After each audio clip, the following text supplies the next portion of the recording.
নমস্কার। আজ 2রা ডিসেম্বর 2021। আমরা অনেকদিন থেকে শুনছিলাম একটা সোলার স্টর্ম বা সৌর ঝড়ের কথা। সেটা নিয়ে আজকে আমরা আলোচনা করব।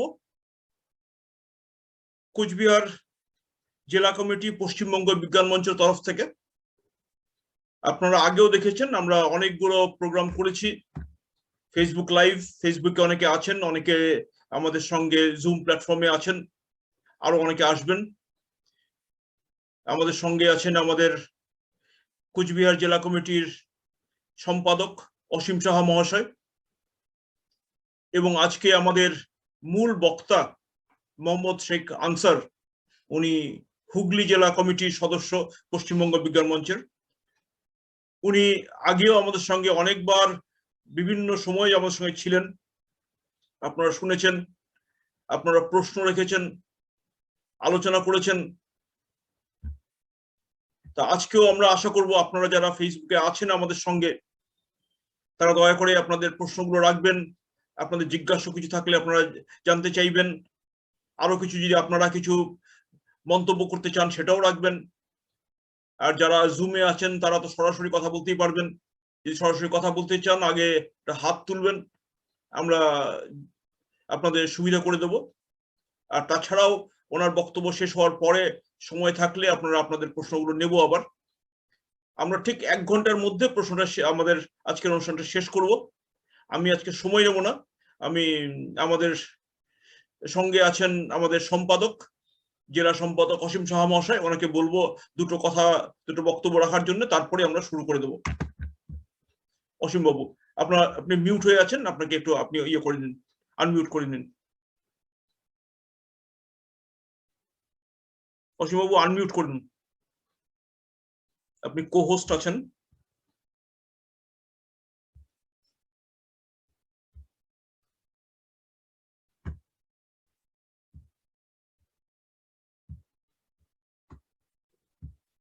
হ্যালো, শোনা যাচ্ছে? হ্যাঁ হ্যাঁ, সুধী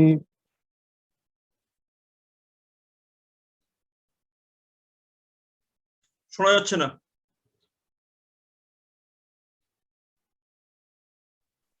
হ্যালো। হ্যাঁ, আচ্ছা, একটু যান্ত্রিক গোলমালের জন্য আমাদের কয়েক মিনিট যাচ্ছে আর কি। তো নমস্কার।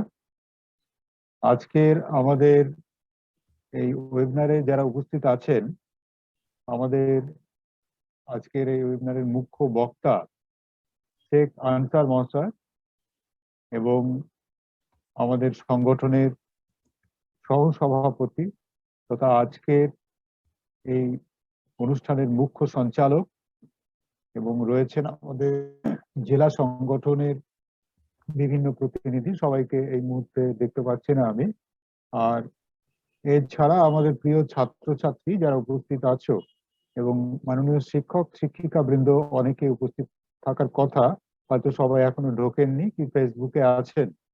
আমি সবাইকে আন্তরিকভাবে অভিনন্দন জানাচ্ছি এবং ধন্যবাদ জানাচ্ছি আজকের এই অনুষ্ঠানে আমাদের এই ওয়েবিনারে যারা উপস্থিত হয়েছেন এবং যারা এখনো ফেসবুকে ঢুকছেন, সবার উদ্দেশ্যেই আন্তরিক অভিনন্দন এবং ধন্যবাদ জ্ঞাপন করছি। আমাদের দীর্ঘ সময় ধরে পশ্চিমবঙ্গ বিজ্ঞান মঞ্চ নানা কর্মসূচির মধ্যে কাজ করছে। এই কর্মসূচিগুলোর অংশ হিসাবে আকাশ নিয়ে যে কাজ, এই কাজ আমাদের দীর্ঘ সময়ের। আমরা গত 29শে নভেম্বর আমাদের 36তম প্রতিষ্ঠা বর্ষ পালন করলাম, প্রতিষ্ঠা দিবস। সেটা দিবসের 36টি প্রতিষ্ঠা দিবস হয়ে গেছে। এই 36টা দিবসে আমরা বলতে পারি যে আমাদের দীর্ঘ সময় ধরে এই আকাশ নিয়ে নানা কাজ চলছে। আমাদের সংগঠনের যিনি প্রতিষ্ঠাতা সভাপতি ছিলেন কিশোর চক্রবর্তী মহাশয়, যার লেখা প্রচুর বই এবং যার অনেক প্রবন্ধ নানা পত্রিকায় লেখা আপনারা দেখেছেন, মহাকাশ নিয়ে নানা বিষয়ে তিনি লিখতেন। এবং সেইখান থেকেই আমরা সংগঠনে নানা কাজের মধ্যে দিয়ে এই মহাকাশ নিয়ে কাজ করছি। তো ইতিমধ্যে আমরা এই কোভিড সিচুয়েশনে থাকার ফলে কিছুটা সুবিধা বা অসুবিধা যেটাই আমরা বলি না কেন, অসুবিধা তো বটেই, আমরা সকলে একত্রিত হতে পারছি না, কিন্তু আমরা করেও ফেলেছি যে একত্রিত না হতে পারলে অনলাইন এই কর্মসূচির মধ্যে দিয়ে আমরা নানা কাজ করছি। তো আমরা ইতিমধ্যে 3টি প্রোগ্রাম করে ফেলেছি এই মহাকাশ নিয়ে, যে ক্ষেত্রে আমাদের প্রিয় ছাত্রছাত্রী এবং শিক্ষক শিক্ষিকা বৃন্দ বারবারই উপস্থিত ছিলেন এবং তারা উপভোগ করেছেন। খুব সুন্দর প্রোগ্রাম। আজকে আমাদের মাঝে শেখ আনসার মহাশয় উপস্থিত আছেন, যিনি মুখ্যত বলবেন আমাদের সবচাইতে মানে জিজ্ঞাসার বিষয় এখনো সূর্যকে নিয়ে। এই সূর্য বা সান, যার আমাদের সৌরমণ্ডলের এই কেন্দ্রে যে রয়েছেন এবং তার অবস্থান কোথায় এবং কিভাবে সে চলছে, এ নিয়ে আমাদের নানা প্রশ্ন মনের মধ্যে ঘুরপাক খাচ্ছে প্রতিনিয়ত। এবং কেনই সব সময় সে আলো দিচ্ছে, কোনো সময় তো নিভে যাচ্ছে না, এই প্রশ্ন আমাদের ছাত্রছাত্রীদের মধ্যে আছে। তো এই বিষয়ে ইতিমধ্যে আমরা জানতে পেরেছি সূর্যের মধ্যে একটি ঝড়, সৌর ঝড় হয়ে গেছে। যে বিষয় নিয়ে আজকে আলোকপাত করবেন আমাদের মুখ্য আলোচক মহাশয়, সৌর ঝড়। আমি সবাইকে বলবো, আমরা যারা উপস্থিত হয়েছি সরাসরি জুম মিডিয়াতে, তারা আমাদের মাইক্রোফোনটা অফ রাখবো সাময়িকভাবে, আমাদের এই আলোচনা যাতে খুব সুন্দরভাবে আমরা উপলব্ধি করতে পারি। এবং শেষে আমরা অবশ্যই আমাদের প্রশ্ন ইত্যাদি রাখবো। আর যারা ফেসবুকে রয়েছেন তারা অবশ্যই কমেন্ট করে প্রয়োজনীয় প্রশ্ন আমাদের জানাবেন। ধন্যবাদ, আমি সবাইকে আন্তরিক অভিনন্দন জানাচ্ছি। এবং শেখ আনসার মহাশয় যিনি আমাদের মাঝে উপস্থিত আছেন, তার পরিচয় আপনারা জানেন, আমি আবার তাও বলছি, তিনি হুগলি জেলা কমিটি পশ্চিমবঙ্গ বিজ্ঞান মঞ্চের সঙ্গে রয়েছেন এবং এটি পলিটেকনিক কলেজের সঙ্গে তিনি যুক্ত।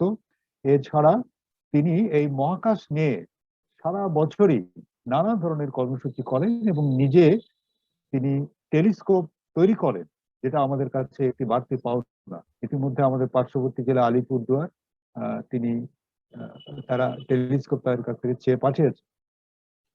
তো নানা সংস্থা তারা এইভাবে করছেন। গত 18 সালে তিনি আমাদের কোচবিহার জেলার পঞ্চানন বর্মা বিশ্ববিদ্যালয়ে এসেছিলেন মহাকাশ নিয়ে হাতে নাতে ছাত্রদের মধ্যে কিছু কর্মসূচি করবার জন্য। আমি অনুরোধ রাখছি আনসার মহাশয়কে তার মূল্যবান বক্তব্য শুরু করবার জন্য। ধন্যবাদ। ধন্যবাদ অসীম বাবু। আপনারা শুনলেন আমাদের আজকের যে মূল বক্তা মোহাম্মদ শেখ আনসার। উনি আমাদেরই লোক, পশ্চিমবঙ্গ বিজ্ঞান মঞ্চ হুগলি জেলার উনি সদস্য।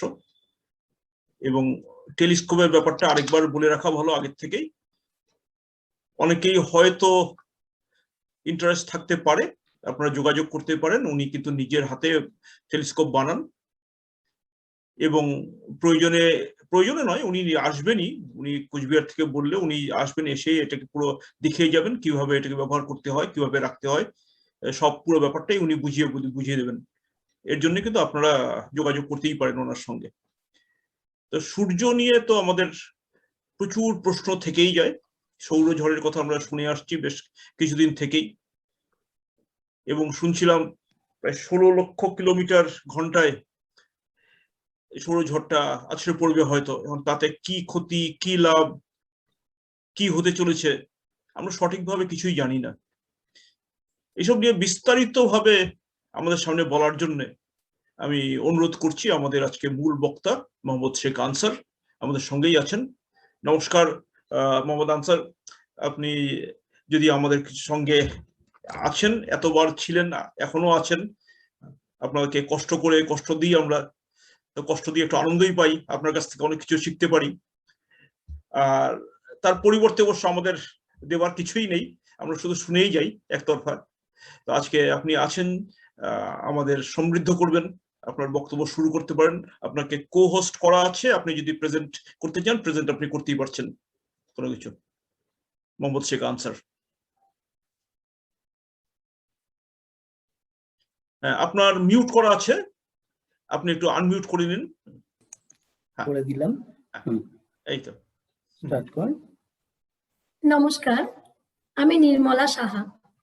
আজ আমরা এমন একটি মহাজাগতিক ঘটনা নিয়ে আলোচনা করতে চলেছি যে ঘটনায় এক লহমায় স্তব্ধ হয়ে যেতে পারে আমাদের এই বিজ্ঞান ও প্রযুক্তি নির্ভর জীবন।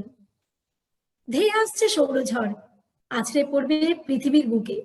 এমনটাই খবর ছিল টেলিভিশন, নিউজ পেপার থেকে শুরু করে সোশ্যাল মিডিয়াতেও। সাধারণ মানুষ বিভ্রান্ত হয়ে পড়েছিল, কারণ বর্তমান পৃথিবীতে তারা আয়লা দেখেছে, ফণী দেখেছে, দেখেছে আমফানের মতো বিধ্বংসী ঝড়কেও, কিন্তু তারা কখনো তাদের জীবদ্দশায় সৌর ঝড় বলে কখনো কিছু দেখেনি। বিভ্রান্ত হওয়ার আরো একটি বিশেষ কারণ ছিল বিশেষ এক সূত্র, NASA-Space.com। মার্কিন মহাকাশ গবেষণা সংস্থা NASA-Space-Weather.com এর রিপোর্ট থেকেই তারা এই খবরগুলো প্রচার করেছিল। সত্যি কি সৌরঝড় আছড়ে পড়েছে পৃথিবীর বুকে? সত্যি কি ঝড়ের প্রভাবে কোনো ক্ষয়ক্ষতি হয়েছে পৃথিবীর? আচ্ছা, যদি এই ক্ষতি হয়ে থাকে তাহলে তা কতটা ক্ষতি হয়েছে? এই সৌরঝড় কি দেখা যায়, অনুভব করা যায়? হাজারো প্রশ্ন সাধারণ মানুষের মধ্যে। চলুন আজ আমরা এই ওয়েবিনারের মাধ্যমে জেনে নেব এই সকল প্রশ্নের উত্তর। আজ এই ওয়েবিনারে প্রধান বক্তা হিসেবে উপস্থিত রয়েছেন পশ্চিমবঙ্গ বিজ্ঞান মঞ্চ হুগলি জেলা অ্যাস্ট্রোনমি সাব কমিটির অন্যতম সদস্য মিস্টার শেখ আনসার মহাশয়। আজকে তার মুখ থেকেই আমরা হাজার মানুষের মনে ভিড় করে থাকা হাজার প্রশ্নের উত্তর জেনে নেব। আমি অনুরোধ করছি তাকে তার ওয়েবিনার শুরু করার জন্য। নমস্কার, আমি তাহলে শুরু করছি। স্ক্রিনটা শেয়ার করে দিয়েই আমি শুরুটা করছি।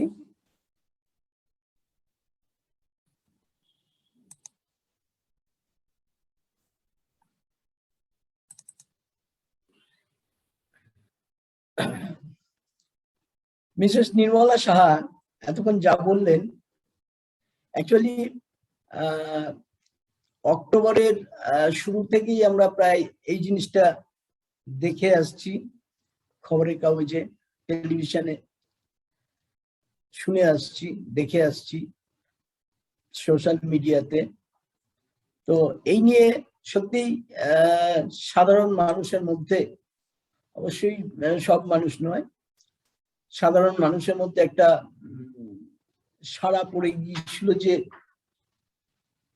আমরা তো পৃথিবীতে কত ধরনের ঝড় দেখেছি, আয়লা দেখেছি, ফণী দেখেছি, তারপরে আমফান দেখেছি, এবং সেই সমস্ত ঝড় পৃথিবীর কতটা ক্ষতি করতে পারে সেটাও আমরা দেখেছি।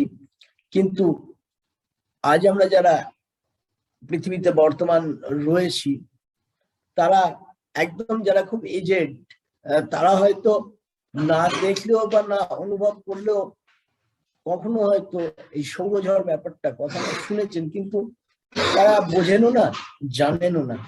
জানা বোঝাটা সত্যি সাধারণ মানুষের পক্ষে খুবই টাফ বিষয় একটা।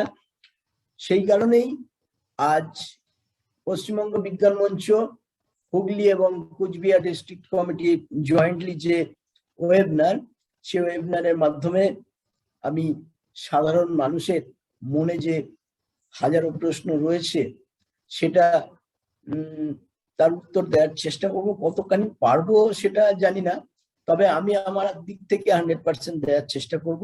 চলুন আমরা দেখি তাহলে সৌরঝড়, সোলার স্টর্ম।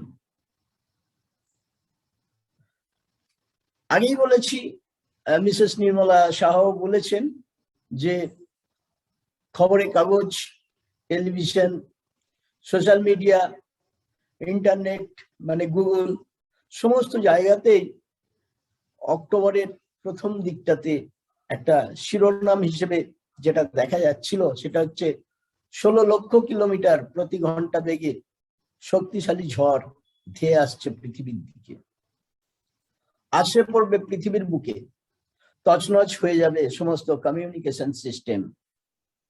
এরকমই একটা খবর ছিল মোটামুটি অক্টোবর মাসের প্রথম দিকটাতেই আর কি। এই যে ঝড়টা এখন আমরা দেখতে পাচ্ছি স্ক্রিনে, এটা হচ্ছে ফণী। ফণী কতটা ক্ষতি করেছে সে তো আমরা সবাই জানি। অ্যারিস্টটল, এটার নাম তো আমরা সবাই জানি। ইউরোপের সমগ্র ইউরোপের একজন সেই যুগের একজন সর্বশ্রেষ্ঠ জ্ঞানী মানুষ, কিন্তু সর্বশ্রেষ্ঠ জ্ঞানী হলেও তিনি দর্শন দিয়ে, দর্শনের চিন্তা ভাবনা অর্থাৎ দার্শনিক দৃষ্টিভঙ্গিতে বিশ্ব ব্রহ্মাণ্ডকে ব্যাখ্যা করতে চেয়েছিলেন, এবং পরবর্তীকালে প্রমাণিত হয় তার এই দার্শনিক চিন্তা ভাবনা পুরোপুরি ভুল। কিভাবে প্রমাণিত হয়েছে সেটা আপনারা সবাই মোটামুটি জানেন, সেদিকটা যাচ্ছি না। তো অ্যারিস্টটল বলেছিলেন যে সূর্য নিষ্কলঙ্ক, অর্থাৎ সূর্যের বুকে কোনো কলঙ্ক নেই, চাঁদের বুকে আমরা হাজারো কলঙ্ক দেখি। সেই কলঙ্কগুলো কি টেলিস্কোপে চোখ রাখলেই পরিষ্কার হয়ে যায়, কিন্তু সূর্যকে তো আর আমরা দেখতে পারি না সরাসরি চাঁদের মতো। যদিও সূর্যকে সরাসরি দেখা যায় টেলিস্কোপে ফিল্টার লাগিয়ে, যদি কখনো কুচবিহারে যাই এরপর চেষ্টা করব ফিল্টার নিয়ে যাওয়ার, দেখানোর। যাই হোক, তো অ্যারিস্টটল যেটা বলেছিলেন যে সূর্য হচ্ছে নিষ্কলঙ্ক, অর্থাৎ তার শরীরে কিন্তু কোনো কলঙ্ক নেই। কিন্তু 16শো শতাব্দীতে গ্যালিলিও গ্যালিলি, আধুনিক বিজ্ঞানের যিনি প্রতিকৃত, যার দেখানো রাস্তা ধরেই আজও বিজ্ঞান তার স্বমহিমায় এগিয়ে চলে, সেই গ্যালিলিও গ্যালিলি তার নিজের তৈরি দূরবীনের সাহায্যে দেখেছিলেন সূর্যের বুকে অনেক কালো কালো ধাব্বা, অর্থাৎ ছোপ ছোপ কালো ছোপ ছোপ দাগ। আমি এখানে স্ক্রিনে দেখাচ্ছি, ঠিক এইরকমই টেলিস্কোপে দেখতে পাওয়া যায়। হ্যাঁ, একদম কালো যে অংশটা তাকে বলে পেনুমব্রা, আর কালোর যে বাইরের অংশটা অর্থাৎ একটা লাইটনিং পার্ট যা দিয়ে এই পেনুমব্রা ঘেরা থাকে তাকে বলে আমরা। তো আমি যদি একটা এরকম সৌর কলঙ্ককে একটু বিবর্ধিত করি অর্থাৎ ম্যাগনিফাই করি, তাহলে তার রূপটা দাঁড়ায় এইরকম। কল্পনা করতে পারবেন না আপনারা এটা কত বড়। এই সৌর কলঙ্ক, এক একটা সৌর কলঙ্ক এত বড় যে আমাদের মতো বেশ কয়েকটা পৃথিবী খুব সহজেই এই সৌর কলঙ্কের মধ্যে ঢুকে যেতে পারে। আমার কথা শোনা যাচ্ছে তো? আমার কথা শোনা যাচ্ছে? একদম একদম একদম সব ঠিক আছে। ওকে, থ্যাংক ইউ। তো এতটাই বড় এই সৌর কলঙ্ক যে আমাদের পৃথিবীর মতো বেশ কয়েকটা পৃথিবী খুব সহজেই এই সৌর কলঙ্কের মধ্যে প্রবেশ করে যেতে পারে, ঢুকে যেতে পারে। নাসার স্পেস ওয়েদার প্রেডিকশন সেন্টার, যাকে আমরা শর্টে বলছি spaceweather.com, তার যে সোলার ডাইনামিক অবজারভেটরি বলে একটা সোলার প্রোবকে মহাকাশে ছাড়া আছে, সেই এসডিও অর্থাৎ সোলার ডাইনামিক অবজারভেটরি সাহায্যে লক্ষ্য করেছিলেন একটা এরকমই সানস্পটকে, যেরকম সানস্পট আমি দেখালাম, দেখুন এখানে ব্লিঙ্ক করছে, ঠিক এইটাই। তো তারা লক্ষ্য করেছিলেন এবং সেখান থেকে তারা যে মডেলটা তৈরি করেন, সেই মডেলে যেটা বলা হচ্ছে, মানে বলা হয়েছিল আর কি, যে এটা হচ্ছে আর্থ ফেসিং অর্থাৎ পৃথিবীর দিকে মুখ করে আছে এবং এর মধ্যে রয়েছে পটেনশিয়ালিটি, যা থেকে জিওম্যাগনেটিক স্টর্ম অর্থাৎ সৌরঝড় হতে পারে। এরকম একটা অ্যালার্ট জারি করেছিল নাসা, সেটা ছিল 9 জুলাই 2021। 1843 জার্মান অ্যাস্ট্রোনমার, একজন জার্মান অ্যাস্ট্রোনমার যার নাম হচ্ছে হেনরিক সোয়াবে। গ্যালিলিওর পরে এই জার্মান অ্যাস্ট্রোনমার হেনরিক সোয়াবে সূর্যের বুকে কালো ধাব্বা অর্থাৎ সানস্পট দেখেন। তারপরেই 1859-এ একজন লন্ডনের অ্যামেচার অ্যাস্ট্রোনমার, তার নাম হচ্ছে রিচার্ড ক্যারিংটন, তিনি তার অবজারভেটরিতে টেলিস্কোপে চোখ রেখে সূর্যের বুকে অনেকগুলো সানস্পট দেখতে পেলেন, কিন্তু অদ্ভুত ব্যাপার যে মাত্র 5 মিনিটের মধ্যে সেই সানস্পট গুলো যেন অদৃশ্য হয়ে গেল। ঠিক মঙ্গলে যে 2008-এ যে স্পেস ক্রাফটটাকে ল্যান্ড করানো হয়েছিল, তার নাম হচ্ছে ফিনিক্সের একটা যান্ত্রিক হাত, সে হাত দিয়ে মাটি খুবলে যখন তুলেছিল, গর্ত হয়েছিল, সেই গর্তে দেখা গিয়েছিল সাদা জ্যাবড়া দাগ। অদ্ভুতভাবে ঠিক এই সানস্পটের মতোই 4 দিন পরে সেই দাগকে, সেই সাদা জ্যাবড়া দাগকে আর খুঁজে পাওয়া যায়নি, যা থেকে অনুমান করা হয়েছিল যে ওই সাদা দাগটা আসলে জলরূপী বরফ ছিল। মঙ্গলের অ্যাটমসফিয়ারিক প্রেসার এত কম যে মঙ্গলের খোলা আকাশের বুকে কোনো এরকম ওয়াটার পার্টিকেল সে যে ফর্মে থাকতে পারে না, ইভাপোরেট হয়ে যায়, সেটাও ইভাপোরেট হয়ে গিয়েছিল। এবং আমাদের ফিনিক্স জানিয়েছিল যে আজ থেকে 300 কোটি বছর আগে মঙ্গল পৃথিবীর মতো জলে থই থই একটা গ্রহ ছিল। যাই হোক, ফিরে আসি প্রসঙ্গে। তো ক্যারিংটন স্যার দেখলেন যে মাত্র 5 মিনিট পরেই সেই ধাব্বাগুলো উধাও হয়ে গেছে। এবং অদ্ভুতভাবেই সেই দিন রাত্রেই কি হলো, সেই দিন রাত্রেই দেখা গেল CME, করোনাল মাস ইজেকশন। এবং এই করোনাল মাস ইজেকশনের জন্য সমগ্র ইউরোপে যে কমিউনিকেশন সিস্টেম, শুধু ইউরোপ কেন, সারা বিশ্বেই তখন কমিউনিকেশন সিস্টেম বলতে ছিল সেটা হচ্ছে টেলিগ্রাফ। সমগ্র ইউরোপে টেলিগ্রাফ যন্ত্র বিকল হয়ে পড়লো, এবং যখনই অপারেটররা টেলিগ্রাফ যন্ত্রে হাত দিচ্ছেন তখনই তারা শক ফিল করছেন। অর্থাৎ এ থেকে বোঝা গেল যে জিওম্যাগনেটিক স্টর্ম হয়েছে, এবং হয়েছিল ওই ক্যারিংটনের দেখা সৌর কলঙ্ক থেকেই হয়েছিল। যাই হোক, এই ঘটনাকে ক্যারিংটন ইভেন্ট নাম দেওয়া হয় ক্যারিংটন স্যারকে স্মরণীয় করে রাখার জন্য। এই ঘটনাকে ক্যারিংটন ইভেন্ট নাম দেওয়া হয়। এই হচ্ছে SDO, সোলার ডাইনামিক অবজারভেটরি, যার সাহায্যে AR12860 নামে যে সৌর কলঙ্ক সানস্পটটা দেখা যাচ্ছিল, যেটা আর্থ ফেসিং হয়েছিল, সেই সৌর কলঙ্কের উপর বেশ করে, আর্থ ফেসিং সৌর কলঙ্কের উপর বেশ করেই নাসা বলেছিল যে সোলার স্টর্ম বা জিওম্যাগনেটিক স্টর্ম হতে পারে। কিন্তু পরবর্তীতে আমরা দেখলাম যে অক্টোবরের যখন ফার্স্ট উইক পেরিয়ে গেল, তারপরে পরেই যেন খবরটা কিরকম একটা ঝিমিয়ে পড়লো, এবং তার কোনো আপডেট নিউজ আমাদের কাছে কিন্তু ছিল না। অফিসিয়াল আপডেট নিউজ আমাদের কারোর কাছেই ছিল না যে সোলার স্টর্মের কথা বলা হলো,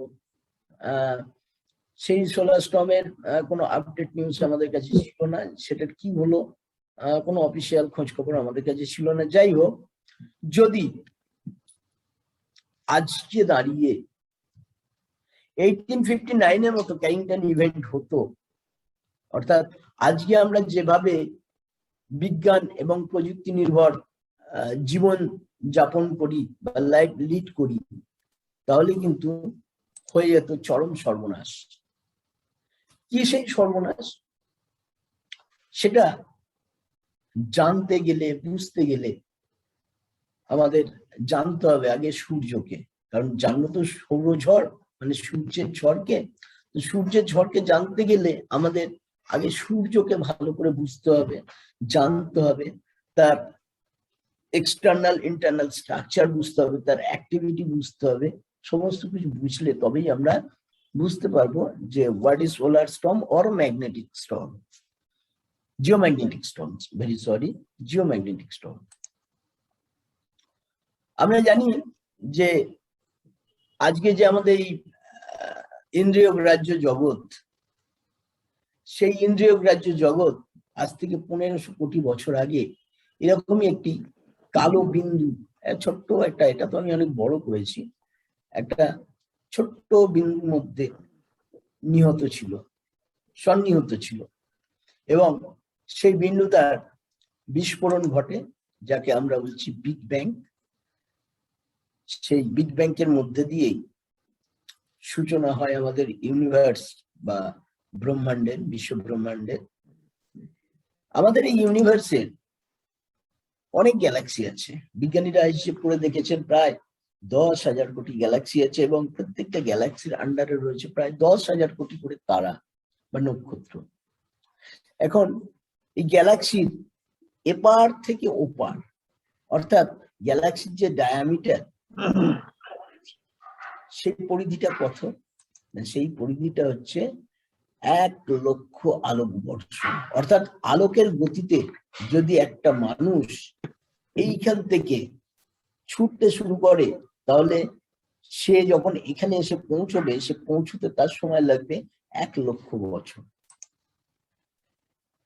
তো এই যে আমাদের গ্যালাক্সি, এর নাম হচ্ছে মিল্কি ওয়ে গ্যালাক্সি, কেউ বলে ছায়াপথ,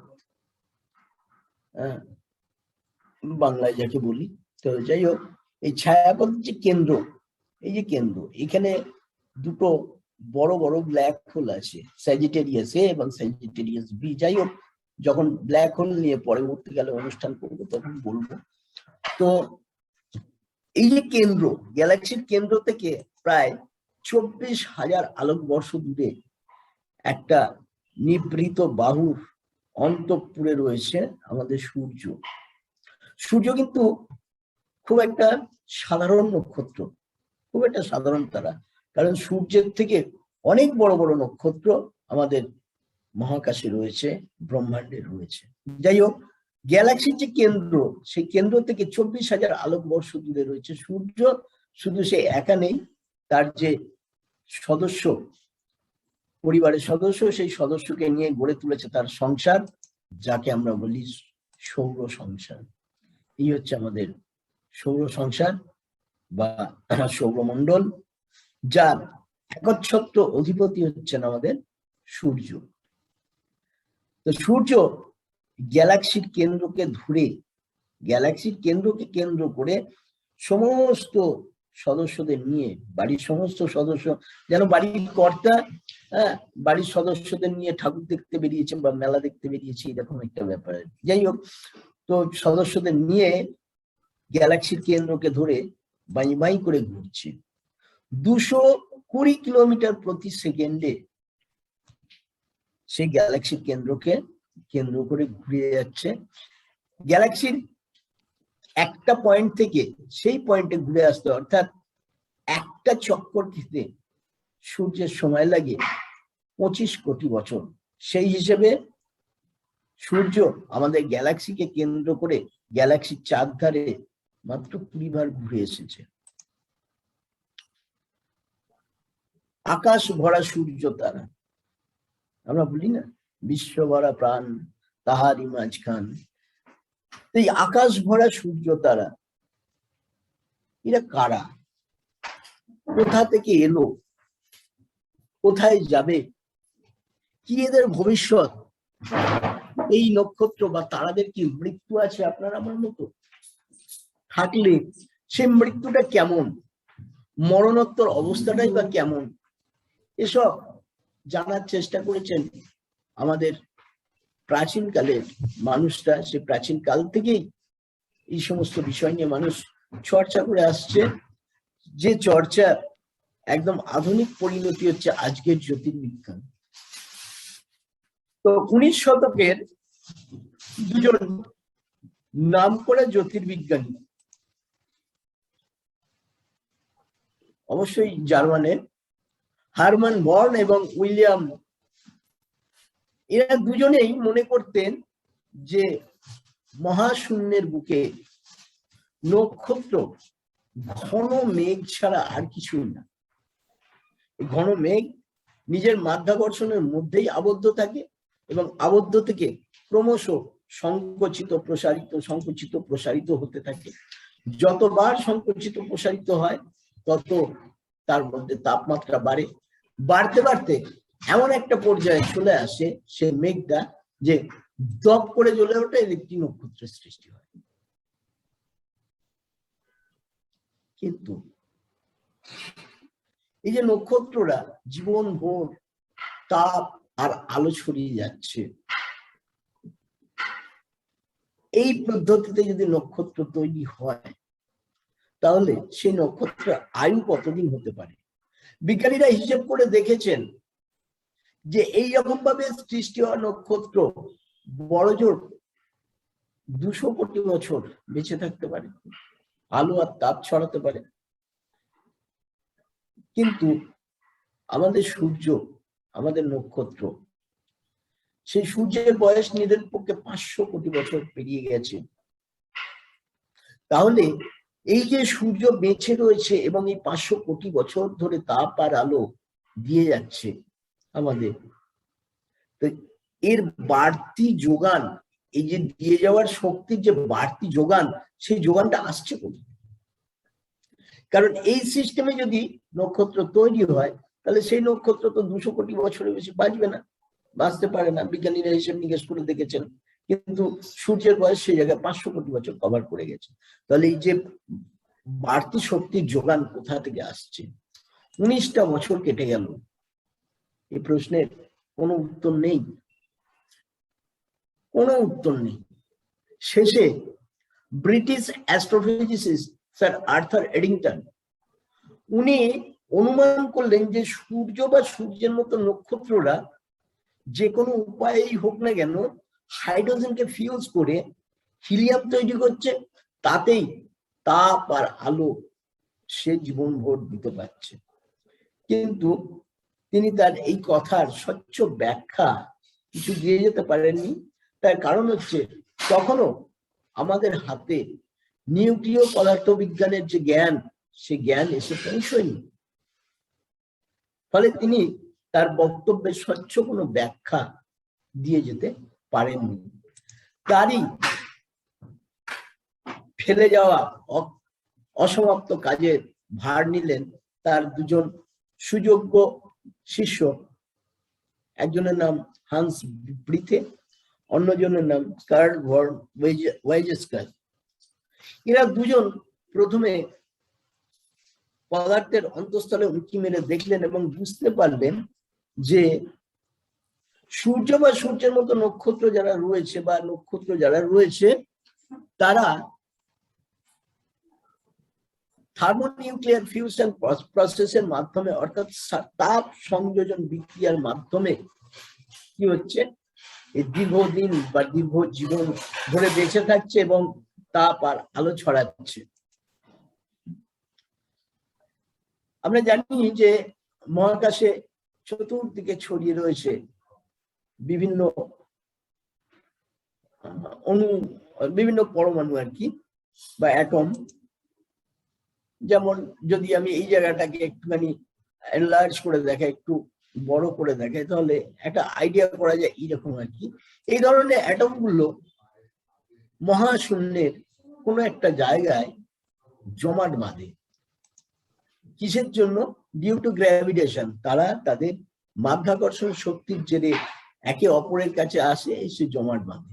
ঠিক এইভাবে কোনো একটা নেবুলার মধ্যে এই জিনিসটা ঘটে এবং জমাট বেঁধে তারা একটা বলের মতো আকার ধারণ করে। একে আমরা বলি গ্লোবিউল। এই গ্লোবিউল ওই নেবুলার মধ্যে একা নাগারে সংকুচিত এবং প্রসারিত হয়ে চলে। সংকোচন প্রসারণ, প্রসারণ সংকোচন, এটা হয়েই চলে। তো এইরকম অনেক গ্লোবিউল আমরা যে নেবুলা দেখতে পাই, ওরায়ন নেবুলা দেখতে পাই, সে ওরায়ন নেবুলার মধ্যেও এরকম অনেক গ্লোবিউল আমরা দেখতে পাই। যাই হোক, এই গ্লোবিউল কি করে, ওই এক্সপানশন আর কন্ট্রাকশন, মানে সংকোচন আর প্রসারণ তাদের মধ্যে ক্রমশ চলতেই থাকে। এবং যখন হু হু করে ওই সংকোচন প্রসারণ চলাকালীন হু করে বাড়তে থাকে তাপমাত্রা, আর তাপমাত্রার সঙ্গে হাতে হাত মিলিয়ে বাড়তে থাকে চাপ সংকোচন আর প্রসারণের জন্য। একটা সময় সেই তাপমাত্রা এমন একটা জায়গায় পৌঁছয় যে ওই গ্লোবিউল যেটা ছিল সেটা ফ্লেমলেস মানে শিখাহীন আলো আর তাপ ছড়াতে শুরু করে। কিন্তু এই যে আলো আর তাপ ছড়াচ্ছে, ছড়ানোর সময় যে অবস্থায় এলো সেই অবস্থাটাকে বলে প্রোটোস্টার। কিন্তু সংকোচন প্রসারণ তার চলেই, থামার কোনো জায়গা নেই বা থামতেও পারে না, সংকোচন প্রসারণ চলতেই থাকে। এইরকম একটা সিচুয়েশনকে বলা হয় টি টাউরি। এইরকম সিচুয়েশনে আমাদের সূর্যকে 3 কোটি বছর থাকতে হয়েছিল। টি টাউরি পজিশনে বা অবস্থায় আমাদের সূর্যকে 3 কোটি বছর থাকতে হয়েছিল। এরপর কি হয় না, টেম্পারেচার যখন বাড়তে শুরু করে হু করে আরো কত 1 কোটি 1.5 কোটি, তখন কি হয় এই প্রোটোস্টারের যে গায়ে যে বহির আবরণ, সেই বহির আবরণ পর্যন্ত চলে যায় এবং সেই প্রোটোস্টারটা একটা স্টারে, একটা সূর্যে পরিণত হয় এবং সঙ্গে সঙ্গে শুরু হয়ে যায় থার্মোনিউক্লিয়ার ফিউশন প্রসেস, অর্থাৎ তাপ সংযোজন বিক্রিয়া। কি ব্যাপারটা হচ্ছে হাইড্রোজেন পরমাণু না লাগাতার হিলিয়াম পরমাণুতে কনভার্ট হয়ে যায়, হয়ে গিয়ে এই নক্ষত্র তৈরি হয়। আর এতেই নক্ষত্র সারা জীবন তাপ আর আলো দিতে সক্ষম হয় এবং নক্ষত্র স্টেবল হয়। তো এই হলো মহাকাশের বুকে নক্ষত্রর গল্প, ছোট করে, কারণ অনেক কিছু বলতে হবে, খুব বড় করে বলা গেল না। এই হচ্ছে মহাকাশের বুকে নক্ষত্রের সৃষ্টি, নক্ষত্রের স্টেবিলিটি, এই ব্যাপারটা। তাহলে এই হলো আমাদের সূর্য। চলুন এবার সূর্য সম্পর্কে কিছু তথ্য আমাদের তো জানতেই হবে, নইলে তো আমরা সৌরজগৎ বুঝতে পারবো না। সূর্যের রেডিয়াস, অর্থাৎ বাংলায় কি বলে রেডিয়াসের বাংলা কি রে? রেডিয়াসের বাংলা হচ্ছে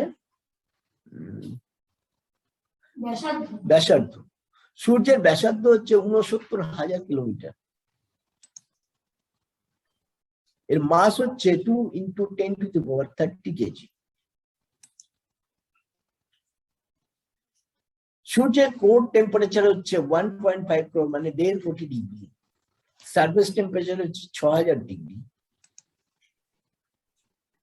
সূর্যের 99.85% মাস রয়েছে সূর্যের, সোলার সিস্টেমের যে মাস সেটা রয়েছে সূর্যের কেন্দ্রে। মাত্র 0.135% মাস দিয়ে তৈরি হয়েছে প্ল্যানেট এবং স্যাটেলাইট, অ্যাস্টেরয়েড, কমেট, এই সমস্ত জিনিসগুলো তৈরি হয়েছে। বাকি যে 2%, সেই 2% রয়েছে carbon, oxygen, nitrogen, silicon, magnesium, লোহা ইত্যাদি রূপে রয়েছে সূর্যের বুকে। হাইড্রোজেন এবং হিলিয়াম সূর্যের বুকে যথাক্রমে 71% এবং 25% হিসেবে রয়েছে। আমরা এবার একটু সূর্যের অ্যানাটমি দেখব, অর্থাৎ সূর্যকে কেটে ফেলে তার ভেতরে কি আছে সেটা একটু দেখে নেব। আমি কেটে ফেললাম সূর্যকে, তরমুজের মতো একদম পুরো। এই যে জায়গাটা, এইটা হচ্ছে সূর্যের কোর বা কেন্দ্রীয় অঞ্চল। এর বিস্তৃতি হচ্ছে 1,38,403 কিলোমিটার। এটা হচ্ছে এই যে কোরের সেন্টার থেকে 25% এরিয়া। এরপরে রয়েছে, সরি আমার একটু বলতে ভুল হয়েছে, এটা বলা আগে উচিত ছিল যে কাজের উপর ভিত্তি করে বিজ্ঞানীরা সূর্যের ভেতর এবং বাইরেকে বেশ কয়েকটা ভাগে ভাগ করেছে। সেই ভাগগুলোর কথাই আমি এখন বলছি। এই পার্টটা মানে এই সাদা অংশটা থেকে এই পার্টটাকে বলা হয় রেডিয়েটিভ জোন। 25% to 75% এরিয়া এটা। যদি আমি এইভাবে বলি, এর বিস্তৃতি হচ্ছে 3,74,977 কিলোমিটার। তারপরেই রয়েছে কনভেকটিভ জোন, মানে আমরা সূর্যের যে চকচকে থালাটা দেখি সেটা হচ্ছে ফটোস্ফিয়ার। ফটোস্ফিয়ারের ঠিক নিচে এর বিস্তৃতি হচ্ছে 1,81,056 কিলোমিটার। ভালো লাগছে তো সবাইকার? বোরিং লাগছে না তো? একটু যদি কেউ রেসপন্স করেন ভালো হয়। হ্যাঁ, একজন বলছেন নাইস প্রেজেন্টেশন বলছেন একজন। ওকে, কোন তো মিউট করে আছেন, ওনারা তো পারবেন না কথা বলতে। ওকে, থ্যাংক ইউ যিনি বলছেন। জগন্নাথ সরকার বলছিলেন। কাজের ভিত্তিতে সূর্যের ভেতরটাকে বিজ্ঞানীরা ঠিক এইভাবে ভাগ করেছেন। সিমিলারলি সূর্যের বাইরেটাকেও বিজ্ঞানীরা 3টে ভাগে ভাগ করেছেন। একটু আগে বলছিলাম যে আমরা সূর্যের যে চকচকে থালাটাকে দেখি বা গোলাকার অংশটাকে দেখি, সেটা হচ্ছে তাকে বলে ফটোস্ফিয়ার বা বাংলায় বলা হয় আলোকমণ্ডল। এর বিস্তৃতি হচ্ছে 402 কিলোমিটার, আর এর টেম্পারেচার হচ্ছে 6000 ডিগ্রি সেন্টিগ্রেড বা সেলসিয়াস। আমরা সূর্যগ্রহণ দেখেছি, যারা মোটামুটি একটু যাদের আমাদের বয়স টয়স হয়েছে আর কি, 50 বা 48-এর কাছাকাছি, তাদের খুব ভালো করেই মনে আছে 1995 সালের 24শে অক্টোবর ছিল সেই দিনটা। তার আগের দিন ছিল কালী পুজো। কলকাতা এবং কলকাতার আশেপাশের অঞ্চল থেকে এটাই ছিল শেষবারের মতো সূর্যগ্রহণ। তো সেই সূর্যগ্রহণ যখন হয়েছিল, যারা দেখেছে তাদের মণিকোটায় এটা ভেসে উঠবে এক্ষুনি। সেই অপরূপ দৃশ্য সত্যি ভোলার নয়, মৃত্যুর আগে পর্যন্ত আমার মনে থাকবে। সেই অনুভূতি আজও জেগে রয়েছে আমার। তো একমাত্র ফটোস্ফিয়ারকেই আমরা খালি চোখে সরাসরি দেখতে পাই। সূর্যের বাইরের যে বাকি দুটো পার্ট, সেটা দেখা যায় কেবলমাত্র ওই সূর্যগ্রহণের সময়। আমি এখানে একটু সূর্যগ্রহণ ঘটিয়ে দেখাচ্ছি। এই হচ্ছে অন্ধকার চাঁদ, অমাবস্যার চাঁদ সূর্যের চকচকে থালাটাকে ঢেকে ফেলবে। এই হচ্ছে টোটাল সোলার ইক্লিপস। আর টোটাল সোলার ইক্লিপসে কি হয়? টোটাল সোলার ইক্লিপসে সরকারটাও আছে। টোটাল সোলার ইক্লিপসে আমরা সূর্যের বাকি দুটো পার্ট দেখতে পাই। সেটা হচ্ছে ফটোস্ফিয়ারের পরেই 1690 কিলোমিটার অঞ্চল জুড়ে রয়েছে একটা ভাগ, সূর্যের বহির্ভাগ, যাকে আমরা বলছি ক্রোমোস্ফিয়ার বা বর্ণমণ্ডল। এখানকার টেম্পারেচার হচ্ছে 3700 ডিগ্রি সেলসিয়াস। আর তারপরেই যেটা রয়েছে সেটাকে আমরা বলি করোনা বা কিরিট। এটা একমাত্র দেখা সম্ভব ওই টোটাল সোলার ইক্লিপস বা পূর্ণ সূর্যগ্রহণের সময়তেই দেখা সম্ভব। এই করোনার বিস্তৃতি হচ্ছে 100 কিলোমিটার এবং টেম্পারেচার হচ্ছে 20 লক্ষ ডিগ্রি সেন্টিগ্রেড বা সেলসিয়াস। এডমন্ড হ্যালির নাম আপনারা সবাই শুনেছেন, যার নামে একটা বিখ্যাত ধূমকেতু রয়েছে, হ্যালির ধূমকেতু বা হ্যালিস কমেট। 1908 সালে মাউন্ট উইলসন অবজারভেটরিতে বসে হ্যালি তার বিভিন্ন পরীক্ষা নিরীক্ষার মাধ্যমে বুঝতে পেরেছিলেন সূর্যে রয়েছে বেশ, সূর্যের সারফেসে রয়েছে বেশ জোরালো ম্যাগনেটিক ফিল্ড। একটা ব্যাপার আপনারা হয়তো সবাই জানেন যে যখন আমরা আগুনের কাছাকাছি থাকি, ধরুন শীতকালে আগুন জ্বালানো হয়েছে, সেখানে সবাই আগুন পোহাচ্ছে, আগুনের কাছাকাছি যখন আমরা থাকি তখন আগুনের তাপটা সব থেকে বেশি লাগে, এবং যখন আমরা দূরে চলে যাই এই তাপটা অনেকটা কমে যায়। কিন্তু সূর্যের ক্ষেত্রে ব্যাপারটা ঠিক উল্টো হয়। অর্থাৎ সূর্যের সারফেস থেকে যত আপার অ্যাটমসফিয়ারের দিকে আমরা যেতে থাকি, দেখা যায় টেম্পারেচার তত বাড়ছে। এটা কেন হয়? এটা একটা বিজ্ঞানীদের কাছে মানে বিশেষ প্রশ্ন, একটা বিশাল প্রশ্ন ছিল, এটা একটা বিশাল দ্বন্দ্ব, যে প্রকৃতির ঠিক উল্টো আচরণ করে সূর্য, অর্থাৎ প্রকৃতিতে যে ঘটনাগুলো ঘটে ঠিক তার উল্টো ঘটনা ঘটে সূর্যের বুকে। সারফেস টেম্পারেচারের থেকে আপার অ্যাটমসফিয়ারের টেম্পারেচার অনেক হাই, অনেক বেশি। এই আপার অ্যাটমসফিয়ারের টেম্পারেচার এত বেশি কেন? এর পেছনে কারণ কি? এটা জানার জন্য নাসা 12ই আগস্ট 2018 একটা বিশেষ মহাকাশ যানকে উৎক্ষেপণ করেছিলেন স্পেস সেন্টার থেকে। তার নাম হচ্ছে সোলার পার্কার প্রোব। মনে রাখবেন 12ই আগস্ট 2018, এবং সেটা নভেম্বর মাসের 5 তারিখে সূর্যের কাছাকাছি গিয়ে পৌঁছয়। ইউজেনি নিউম্যান পার্কার আমেরিকার শিকাগো ইউনিভার্সিটির একজন অ্যাস্ট্রোফিজিসিস্ট, যার নামেই নামকরণ করা হয়েছে পার্কার সোলার প্রোব। এটা একটা জীবিত মানুষের পক্ষে মানে বিশাল সম্মান। আজ পর্যন্ত এই নিউম্যান পার্কারকে বাদ দিলে আজ পর্যন্ত কোনো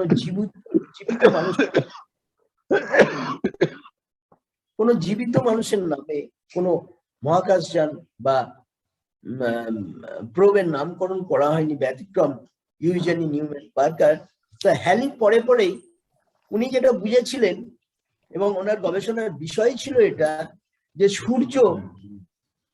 সূর্য কি করে না চার্জ পার্টিকেল রিলিজ করে। সূর্য লাগাতার তার শরীর থেকে চার্জ পার্টিকেলকে রিলিজ করে, এবং সেই চার্জ পার্টিকেল গুলো কিভাবে রিলিজ হয়, কেন রিলিজ হয়, এইসবের বিষয়ে জানার জন্যই এবং নিউম্যান পার্কারের যে গবেষণা এবং তার যে ফলাফল, সেই ফলাফলকে সম্মান দেওয়ার জন্যই নাসা এই অভিযানটি করে। প্রত্যেকটা অভিযানেরই কতগুলো দিক থাকে, কতগুলো উদ্দেশ্য থাকে, কেন সেই অভিযান করা হচ্ছে। এখানে সোলার পার্কারের যে অভিযানটা করা হয়েছে তার মেন অবজেক্টিভ হচ্ছে যে এই যে করোনার টেম্পারেচার, হিডেন টেম্পারেচার যেটা লুকিয়ে রয়েছে, আমরা এখান থেকে বুঝতে পারি না, এই টেম্পারেচারটা কি, কেন, কি করে এত টেম্পারেচার আপার অ্যাটমসফিয়ারে তৈরি হচ্ছে, এই একটা ছিল। 2 নম্বর যেটা ছিল ম্যাগনেটিক, তার স্ট্রাকচার কি, যেটা এডমন্ড হ্যালি মাউন্ট উইলসন মানমন্দির থেকে বসে গবেষণা করে বার করেছিলেন যে সূর্যের সারফেসে রয়েছে খুব স্ট্রং ম্যাগনেটিক ফিল্ড। এই ম্যাগনেটিক ফিল্ডের স্ট্রাকচারটা কেমন সেটা জানা, এবং কোন ম্যাগনেটিজম লুকিয়ে রয়েছে, কোন মেকানিজম লুকিয়ে রয়েছে এই চার্জ পার্টিকেল যে ফ্লো হচ্ছে, অ্যাক্সিলারেট করছে, এই অ্যাক্সিলারেশনের পেছনে কোন মেকানিজম লুকিয়ে রয়েছে, এটা জানা বিজ্ঞানীদের কাছে একটা ভীষণ বড় ব্যাপার হয়ে পড়েছিল। ঠিক সেই কারণেই 2018-তে সোলার পার্কার প্রোবকে সূর্যের কাছাকাছি প্রেরণ করা হয়, যেটা 5 নভেম্বর গিয়ে পৌঁছয়। এই সোলার পার্কার প্রোব সূর্য থেকে 61,20,000 কিলোমিটার দূরে থাকবে এবং 7 বছর সূর্যকে 24টা লুপ করে গবেষণা চালাবে। এইভাবে 24টা লুপ করবে 7 বছর ধরে। তখন সেই সোলার পার্কার প্রোবের স্পিড হবে 7,24,000 কিলোমিটার প্রতি ঘন্টায়। Not a matter of joke, একটা বিশাল স্পিড। তো নাসার সোলার পার্কার প্রোব তো গিয়ে পৌঁছলো সূর্যের কাছাকাছি। সূর্য থেকে 61,20,000 কিলোমিটার দূর থেকে সূর্যকে প্রদক্ষিণ করছে এবং সূর্যের উপরে চালাচ্ছে বিভিন্ন রকমের গবেষণা, রকমের পরীক্ষা নিরীক্ষা, অনেক যন্ত্রাংশ, যেটাকে আমরা বলি পেলোড। প্রচুর পেলোড নিয়ে গেছে পার্কার প্রোব, এবং এখনো পর্যন্ত যা দেখেছে পার্কার প্রোব তার মধ্যে বেশ কয়েকটা ইনফরমেশন রিলিজ হয়েছে, সেটা হচ্ছে যে সূর্য থেকে চার্জ পার্টিকেল যুক্ত সোলার উইন্ড তো বেরোচ্ছে, হঠাৎ মাঝপথে তার কি মতিভ্রম ঘটে, সে তার অর্থাৎ ওই সোলার উইন্ড তার অভিমুখ ঘুরিয়ে আবার সূর্যের বুকে ফিরে আসছে। এটাকে বিজ্ঞানীরা নামকরণ করেছেন সুইচ ব্যাক সিস্টেম। এইভাবে ফিরে আসছে। এই যে আমরা যেটা দেখছি যে আমরা মনে করি যে মহাকাশে ইন্টারস্টেলার ডাস্টে ভর্তি, কিন্তু সোলার পার্কার প্রোব তার বিশেষ এক ক্যামেরায় দেখেছে যে সূর্যের চতুর্দিকে একটা বিশাল অংশ জুড়ে একদম পুরো ডাস্টলেস, মানে কোন রকম ধুলো বালি কোনা কিচ্ছু নেই, একদম পরিষ্কার পরিচ্ছন্ন একটা জায়গা রয়েছে। এক অদ্ভুত জিনিস, অদ্ভুত ব্যাপার। যাই হোক, আমরা ফিরে আসি আবার একটু আমাদের মেন যে বিষয়। আমরা জানি যে সূর্য প্রতি 11 বছর অন্তর তার পোল চেঞ্জ করে, অর্থাৎ নর্থ পোল হয়ে যায় সাউথ পোল আর সাউথ পোল হয়ে যায় নর্থ পোল। এটাকে বলে সোলার সাইকেল। প্রতি 11 বছরে এটা করে। এই 11 বছরে 5.5 বছর সময়টাকে বলা হয় সোলার ম্যাক্সিমাম, যেখানে প্রচুর পরিমাণে সানস্পট দেখা যায়, সানস্পট থাকে সূর্যের বুকে। বাকি 5.5 বছর এটাকে বলা হয় সোলার মিনিমাম। সোলার ম্যাক্সিমাতে অনেক সানস্পট থাকলেও সোলার মিনিমাতেই সব থেকে বেশি সৌরজগৎ হওয়ার সম্ভাবনা থাকে, কারণ সোলার পটেনশিয়ালটা সেই সময় বেশি থাকে সৌর কলঙ্কের বুকে।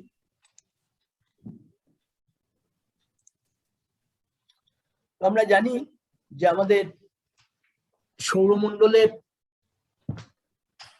একচ্ছত্র অধিপতি হচ্ছে সূর্য। সূর্য না থাকলে পৃথিবীতে হয়তো জীবন বলে কিছু থাকতো না। তার কারণ হচ্ছে জীবন চালনার জন্য যে শক্তির প্রয়োজন হয়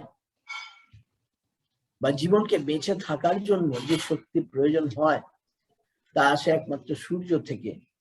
তাই প্রাচীনকাল থেকেই আমাদের যারা মুনি ঋষিরা ছিলেন তারা সূর্যকে পুজো করতেন, যদিও এটা একটা অন্য পার্ট। সূর্যকে পুজো করতেন, সূর্য নমস্কার করতেন। সূর্যই হচ্ছে প্রধান নিয়ন্ত্রণ, সূর্য না থাকলে যেন কিছুই থাকবে না। একদম সত্যি ঘটনা, কোনো ভুল নেই। তো সৌরমণ্ডলে সূর্যের যে সৌরমণ্ডল বা সৌর সংসার, সেই সৌর সংসারে আমরা গ্রহগুলোকে দুটো ভাগে ভাগ করি। সূর্যের কাছাকাছি যারা থাকে তাদের আমরা বলি অন্তঃগ্রহ বা ইনার প্ল্যানেট, আর ইনার প্ল্যানেটের পর অ্যাস্টেরয়েড বেল্টের পরে যে গ্রহগুলো থাকে তাকে আমরা বলি আউটার প্ল্যানেট বা বহির্গ্রহ।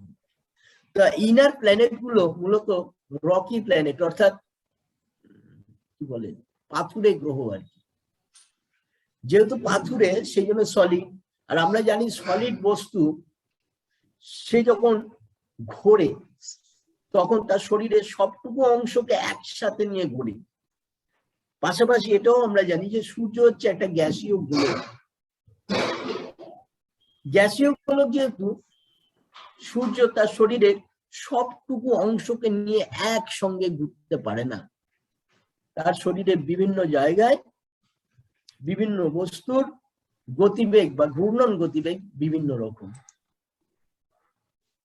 যেমন পোলার রিজিয়ন, সূর্যের পোলার রিজিয়নকে যদি আমরা দেখি, সেখানে তার ঘূর্ণন গতিবেগ, অর্থাৎ একবার পাক খেতে পোলার রিজিয়নের সময় লাগে 35 দিন, মিডল ল্যাটিটিউডে লাগে 31 দিন, তারও নিচে লাগে 28 দিন, আর ইকুয়েটরে লাগে 25 দিন। অর্থাৎ দেখা যাচ্ছে সূর্যের যে ইকুয়েটর বা বিষুব অঞ্চল, সেই বিষুব অঞ্চল পাক খেতে সময় নেয় সব থেকে বেশি, অর্থাৎ আস্তে ঘুরে। যাই হোক, তো সূর্যের শরীরটা বা শরীরের ভেতরটা পুরোটা হচ্ছে প্লাজমা। যেহেতু প্লাজমা, সেই জন্য সে তার শরীরের সবটুকু অংশকে একসঙ্গে নিয়ে ঘুরতে পারে না। এখন অনেকেই মনে প্রশ্ন জাগতে পারে, এই প্লাজমা জিনিসটা কি?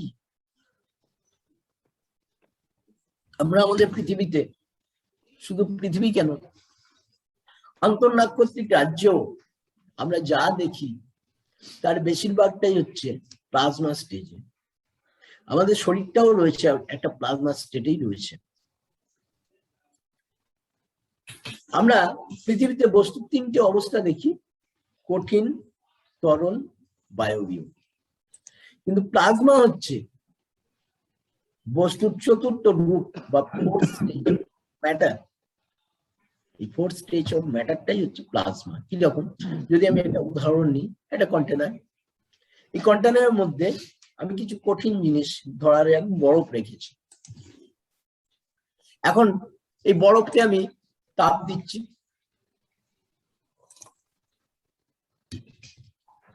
বরফ তাপ নিয়ে আস্তে আস্তে কি হলো, তরলে পরিণত হলো। বরফ তাপ নিয়ে আস্তে আস্তে তরলে পরিণত হলো। এই তরলকে যদি আমি আরো তাপ প্রদান করি, দেখা যাবে সেই তরলটা গ্যাসীয় আকার ধারণ করছে, অর্থাৎ গ্যাস ফর্মে চলে যাচ্ছে। তাকে যদি আমি আরো তাপ দিই, আরো তাপ দিই, আরো তাপ দিই, টেম্পারেচার যদি বাড়াতেই থাকি 6000 degree, 7000 degree, 10,000 degree, 15,000 degree, 20,000 degree, তাহলে দেখা যাবে সেই বস্তুটা আর ওই গ্যাসিয়াস স্টেটে থাকবে না। সেটা পৌঁছে যাবে এমন একটা স্টেটে, যে স্টেটটাকে আমরা বলি প্লাজমা স্টেট। যেমন আমরা যদি সেখানে কি হবে না, এই হিটটাকে নিয়ে সেই গ্যাসের মধ্যে যে অণু পরমাণু রয়েছে তার মধ্যে থেকে ইলেকট্রন এমিট হয়ে যাবে, হয়ে গেলে সেই গ্যাসটা চার্জড বডিতে পরিণত হবে। ঠিক যেমন আমরা একটা পরমাণুর কেন্দ্রকে যদি কনসিডার করি, দেখা যাবে কেন্দ্র মানে প্রোটন আর নিউট্রন রয়েছে, আর ইলেকট্রন তার চারদিকে ঘুরছে। তাই ইলেকট্রন যখনই এনার্জি গেইন করে, সে কি করে হায়ার অরবিটে চলে যায়, হায়ার লেভেলে যেতে থাকে। ঠিক এইভাবে যখনই এনার্জি গেইন করছে তখনই সে হায়ার অরবিটে চলে যাচ্ছে, এবং যেতে যেতে এমন একটা সময় আসে যখন এই নিউক্লিয়াসের যে ইনফ্লুয়েন্স, যে প্রভাব, সেই প্রভাবকে কাটিয়ে সে মুক্ত হয়ে যায়। একে আমরা বলি মুক্ত ইলেকট্রন বা ফ্রি ইলেকট্রন। গ্যাসের ক্ষেত্রেও তাই হয়, হয়ে সেটা প্লাজমা স্টেজে চলে যায়। তো সূর্যের আলোকমণ্ডল আমরা একটু আগেই জেনেছি, সূর্যের আলোকমণ্ডল কোনটা? চকচকে থালার মতো যে অংশটা আমরা দিনের বেলা দেখতে পাই, সেই আলোকমণ্ডলের নিচে এই প্লাজমার একটা স্রোত চলতে থাকে, যাকে আমরা বলি কনভেকটিভ স্রোত। এই কনভেকটিভ স্রোতের জন্য কি হয়, একটা কনভেকটিভ ফোর্স তৈরি হয়।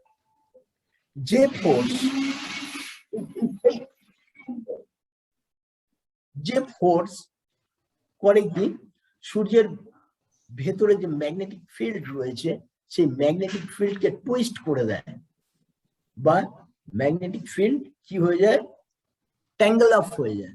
মেয়েরা যেভাবে চুলে বিনুনি করে ঠিক সেইভাবে পাকিয়ে যায়। পাকিয়ে গেলে যেমন একটা গার্ডারকে যদি আমি একটু টানি, অর্থাৎ তাকে ডিফর্ম করি, তার ফরমেশন থেকে ফরমেশন চেঞ্জ করে দিই, ডিফর্ম করি, তাহলে কি হবে, সেই গার্ডারের মধ্যে যেমন এনার্জি স্টোর হয়, গার্ডারটা সবসময় চেষ্টা করে এনার্জিটা রিলিজ করে দিয়ে সে আগের জায়গায় ফিরে আসবে। ঠিক সেই রকম এই যে কনভেকটিভ ফোর্স, এই কনভেকটিভ ফোর্স কি করে, রেডিয়েটিভ জোন থেকে কনভেকটিভ জোনে যে মেটেরিয়াল উঠে আসছে, অর্থাৎ লাইট হিট উঠে আসছে, এই পাওয়ারফুল ম্যাগনেটিক ফিল্ড টুইস্ট হয়ে যাওয়া ম্যাগনেটিক ফিল্ড কি করে, তাকে উঠে আসতে দেয় না। ফলে এত শক্তি, এত এনার্জি গেইন করে ম্যাগনেটিক ফিল্ডটা, যে সূর্যের যে আলোক মণ্ডল বা ফটোস্ফিয়ার, সে ফটোস্ফিয়ারকে ভেদ করে ঠিক এইভাবে উঠে আসে।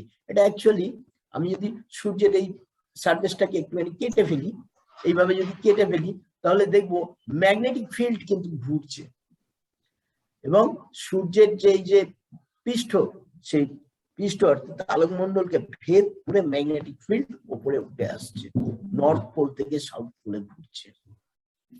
যেভাবে ম্যাগনেটিক ফিল্ড ঘুরে, এটা ম্যাগনেটে সেভাবে ঘুরছে। ঘুরতে ঘুরতে কি হয় না, এতটাই এনার্জাইজড হয়ে পড়ে যে ওই বললাম না, গার্ডার যেমন ছিঁড়ে গিয়ে স্টোরেজ এনার্জিটাকে রিলিজ করে আবার নিজের জায়গায় ফিরে আসতে চায়, এখানে ম্যাগনেটিক ফিল্ড লাইন্সও তাই করে। সেই স্টোরেজ এনার্জিটাকে রিলিজ করার জন্য সেটা গার্ডারের মতো ছিঁড়ে যায়, এবং সেখান থেকে সূর্য তার শরীরের মাংস, যাকে আমরা বলছি প্লাজমা, সেই প্লাজমাকে নিক্ষেপ করে। এখানে তৈরি হয় ওপেন ম্যাগনেটিক ফিল্ড। এই ওপেন ম্যাগনেটিক ফিল্ড কি করে, করোনাল হোল তৈরি করে। এই করোনাল হোল থেকেই কি হয়, সোলার ফ্লেয়ার তৈরি হয়। সোলার ফ্লেয়ার তৈরি হয়। করোনাল হোল কিছুই নয়, ওপেন ম্যাগনেটিক ফিল্ড লাইন্স হচ্ছে করোনাল হোল। এইরকমই একটা করোনাল হোল নাসার যে এসডিও সোলার ডাইনামিক অবজারভেটরি দেখতে পেয়েছিল, যার নাম হচ্ছে AR 2882 অ্যাক্টিভ রিজিয়ন। AR মানে হচ্ছে অ্যাক্টিভ রিজিয়ন। এটা লক্ষ্য করেছিল এবং দেখা গিয়েছিল যে এই অ্যাক্টিভ রিজিয়নটা আর্থ সার্ভিসিং অর্থাৎ পৃথিবীর দিকে মুখ করে রয়েছে। যদি সোলার ফ্লেয়ার ঘটে তাহলে কিন্তু পৃথিবীর ওপর আসতে পড়তে পারে বা পড়বে, এরকমই একটা আশঙ্কা ছিল। ঠিক এইভাবে সোলার ফ্লেয়ারটা হয়। এই করোনাল হোল থেকে কি হয়, সুপার হিটেড গ্যাস এবং প্লাজমা কি হয়, সূর্যের শরীর থেকে বেরিয়ে যায়, বেরিয়ে মহাশূন্যে ছড়িয়ে পড়ে। এইভাবে এখন এই যে শক্তি বেরোলো, আলো বেরোলো, হিট বেরোলো, আপনারা শুনলে হয়তো একটু অবাকই হয়ে যাবেন। কাল সকালে ঘুম থেকে উঠে আপনি সূর্যের যে প্রথম আলোটা আপনার গায়ে এসে পড়বে, আপনি হয়তো জানেন না, সেই আলোটা সূর্যের কোরে আজ থেকে 10 লক্ষ বছর আগে তৈরি হয়েছিল নিউক্লিয়ার ফিউশন প্রসেসের মাধ্যমে। তাহলে কাল সকালে আমরা যে আলোটাকে দেখব, যে তাপমাত্রাটাকে অনুভব করব, সেই আলো আর তাপমাত্রা কিন্তু কালকে নয়, এটা 10 লক্ষ বছর আগেকার জিনিস, যা তৈরি হয়েছিল সূর্যের কোরে। এবং এই সোলার ফ্লেয়ারের মাধ্যমে কি হয়, এটা রিলিজ হয়, তখন তার গতিবেগ কিরকম থাকে, প্রচন্ড গতিবেগ থাকে। কত? 2,97,000, সরি আমি ভুল বলছি, এটা ব্যাপ্তি সেই সময় হয় 2,97,600 কিলোমিটার জুড়ে।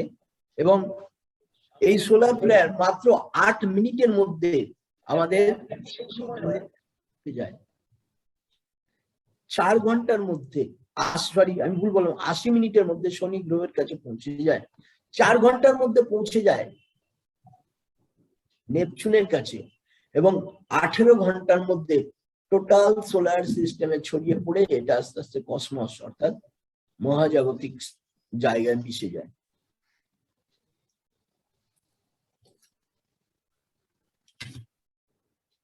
কিকপিট ন্যাশনাল অবজারভেটরি, এটা হচ্ছে অ্যারিজোনাতে। এখানে ম্যাকপেন কাজ করছেন এই সৌর ব্যবস্থায়, মানে এই যে ম্যাগনেটিক ফিল্ডের মধ্যে কিভাবে এনার্জি ফেঁসে যায়, কিভাবে আটকা পড়ে, যার জন্য তৈরি হয় সানস্পট, সেখান থেকে করোনাল হোল, সেইটার ওপর তিনি গবেষণা চালাচ্ছেন এবং তারই গবেষণার ফসল আমি বললাম। যাই হোক, আফটার ক্যারিংটন ইভেন্ট যেটা 1859 হয়েছিল, রিচার্ড ক্যারিংটন যেটা তার টেলিস্কোপের দেখেছিলেন যে সানস্পট 5 মিনিট পরে সেটা উধাও হয়ে গিয়েছিল। তো আফটার ক্যারিংটন ইভেন্ট বেশ কয়েকটা সৌরজড়ের নথি কিন্তু আমরা পাই বা জানতে পারি। সেটা হচ্ছে 1903 সালে একটি সৌরজড় এসেছিল, 1909 এসেছিল একটি, 1981 এসেছিল, 1989 এসেছিল, সর্বশেষ এসেছিল যেটা মানে এই 2021 আগে, সরি এটা সর্বশেষ যেটা এসেছিল সেটা হচ্ছে 1921 সালে, অর্থাৎ প্রায় 100 বছর আগে এসেছিল। তারপরেই হলো এই 2021।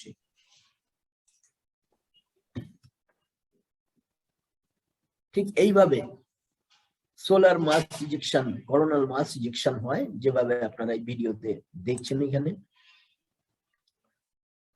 আপনার ক্যারিংটন ইভেন্ট সায়েন্টিস্টরা ক্যালকুলেশন করে দেখেছিলেন যে 2021 অথবা 2022-এ ক্যারিংটন ইভেন্টের মতো না হলেও একটা সৌরঝড় আসবে, এবং আমরা আস্তে আস্তে জানতে পারবো সেটা। যাই হোক, নাসার যে এসডিও সোলার ডাইনামিক অবজারভেটরি যে সানস্পটটা দেখেছিল, সেই সানস্পট বলছে যে এটা থেকে সৌরঝড় হতে পারে এবং এটা আর্থ ফেসিং রয়েছে। এইখানে এইটা সমস্যা করছে।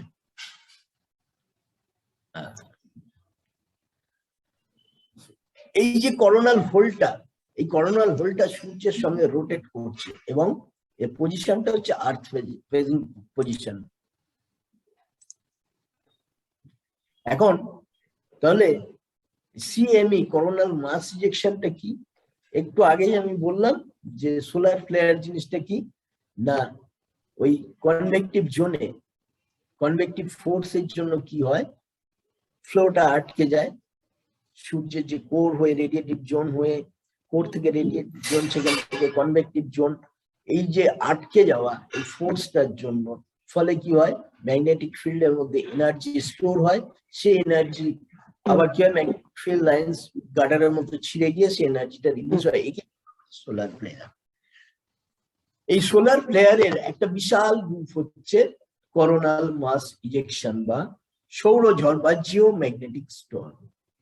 এখন এই জিওম্যাগনেটিক স্টর্ম বা সোলার স্টর্ম যদি পৃথিবীর দিকে না এসে অন্যদিকে চলে যায়, অথবা যখনই সোলার স্টর্ম বা জিওম্যাগনেটিক স্টর্ম আর বলবো না, যখনই সোলার স্টর্ম হচ্ছে, তখন যদি যে অভিমুখে সোলার স্টর্মটা যাচ্ছে পৃথিবী যদি ওই জায়গায় না থাকে, তাহলে আমাদের চিন্তার কোনো কারণ নেই, কারণ ওটা মহাশূন্যে বিলীন হয়ে যাবে।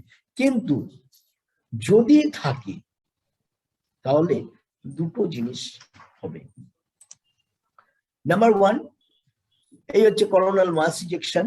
এইভাবে সূর্যের শরীর থেকে প্লাজমা সমেত সুপারহিটেড গ্যাস তীব্র গতিতে ছুটে চলে, এবং যদি পৃথিবীর দিকে আসে তাহলে পৃথিবীকে আঘাত না করে যদি অন্যদিকে চলে যায়, তাহলে তো আমাদের বলার কিছু নেই, একটু আগেই বললাম। আবার যদি পৃথিবীকে আঘাত করে বা পৃথিবীর দিকে ছুটে আসে, তাহলে যে ঘটনাটা ঘটে সেটা হচ্ছে পৃথিবীর নিজস্ব একটা প্রতিরোধ ব্যবস্থা আছে, আমরা জানি। সেটা হচ্ছে আর্থ ম্যাগনেটোস্ফিয়ার বা আর্থ ম্যাগনেটিক ফিল্ড, যে ফিল্ডের মাধ্যমে এই সোলার ফ্লেয়ারকে বা তার বড় রূপ করোনাল মাস ইজেকশনকে পৃথিবী কি করে, তার রিজিয়ন, পোলার রিজিয়নের দিকে পাঠিয়ে দেয়। এবং পাঠিয়ে দেওয়ার জন্য আমরা এক অপরূপ জিনিস দেখতে পাই, যারা উত্তর মেরু বা দক্ষিণ মেরুর কাছাকাছি থাকি তারা দেখতে পাই। সেটা হচ্ছে মেরু জ্যোতি, মেরু প্রভা বা অরোরা। কি এই অরোরা? না, এই যে সোলার পার্টিকেল আমাদের আর্থ অ্যাটমসফিয়ারের সঙ্গে যখন কোলাইড করে, ধাক্কা খায় বা সংঘর্ষ ঘটায়, তখনই এই মেরুজ্যোতি বা অরোরা আমরা দেখতে পাই। কি হয় না, আমাদের অ্যাটমসফিয়ারে যে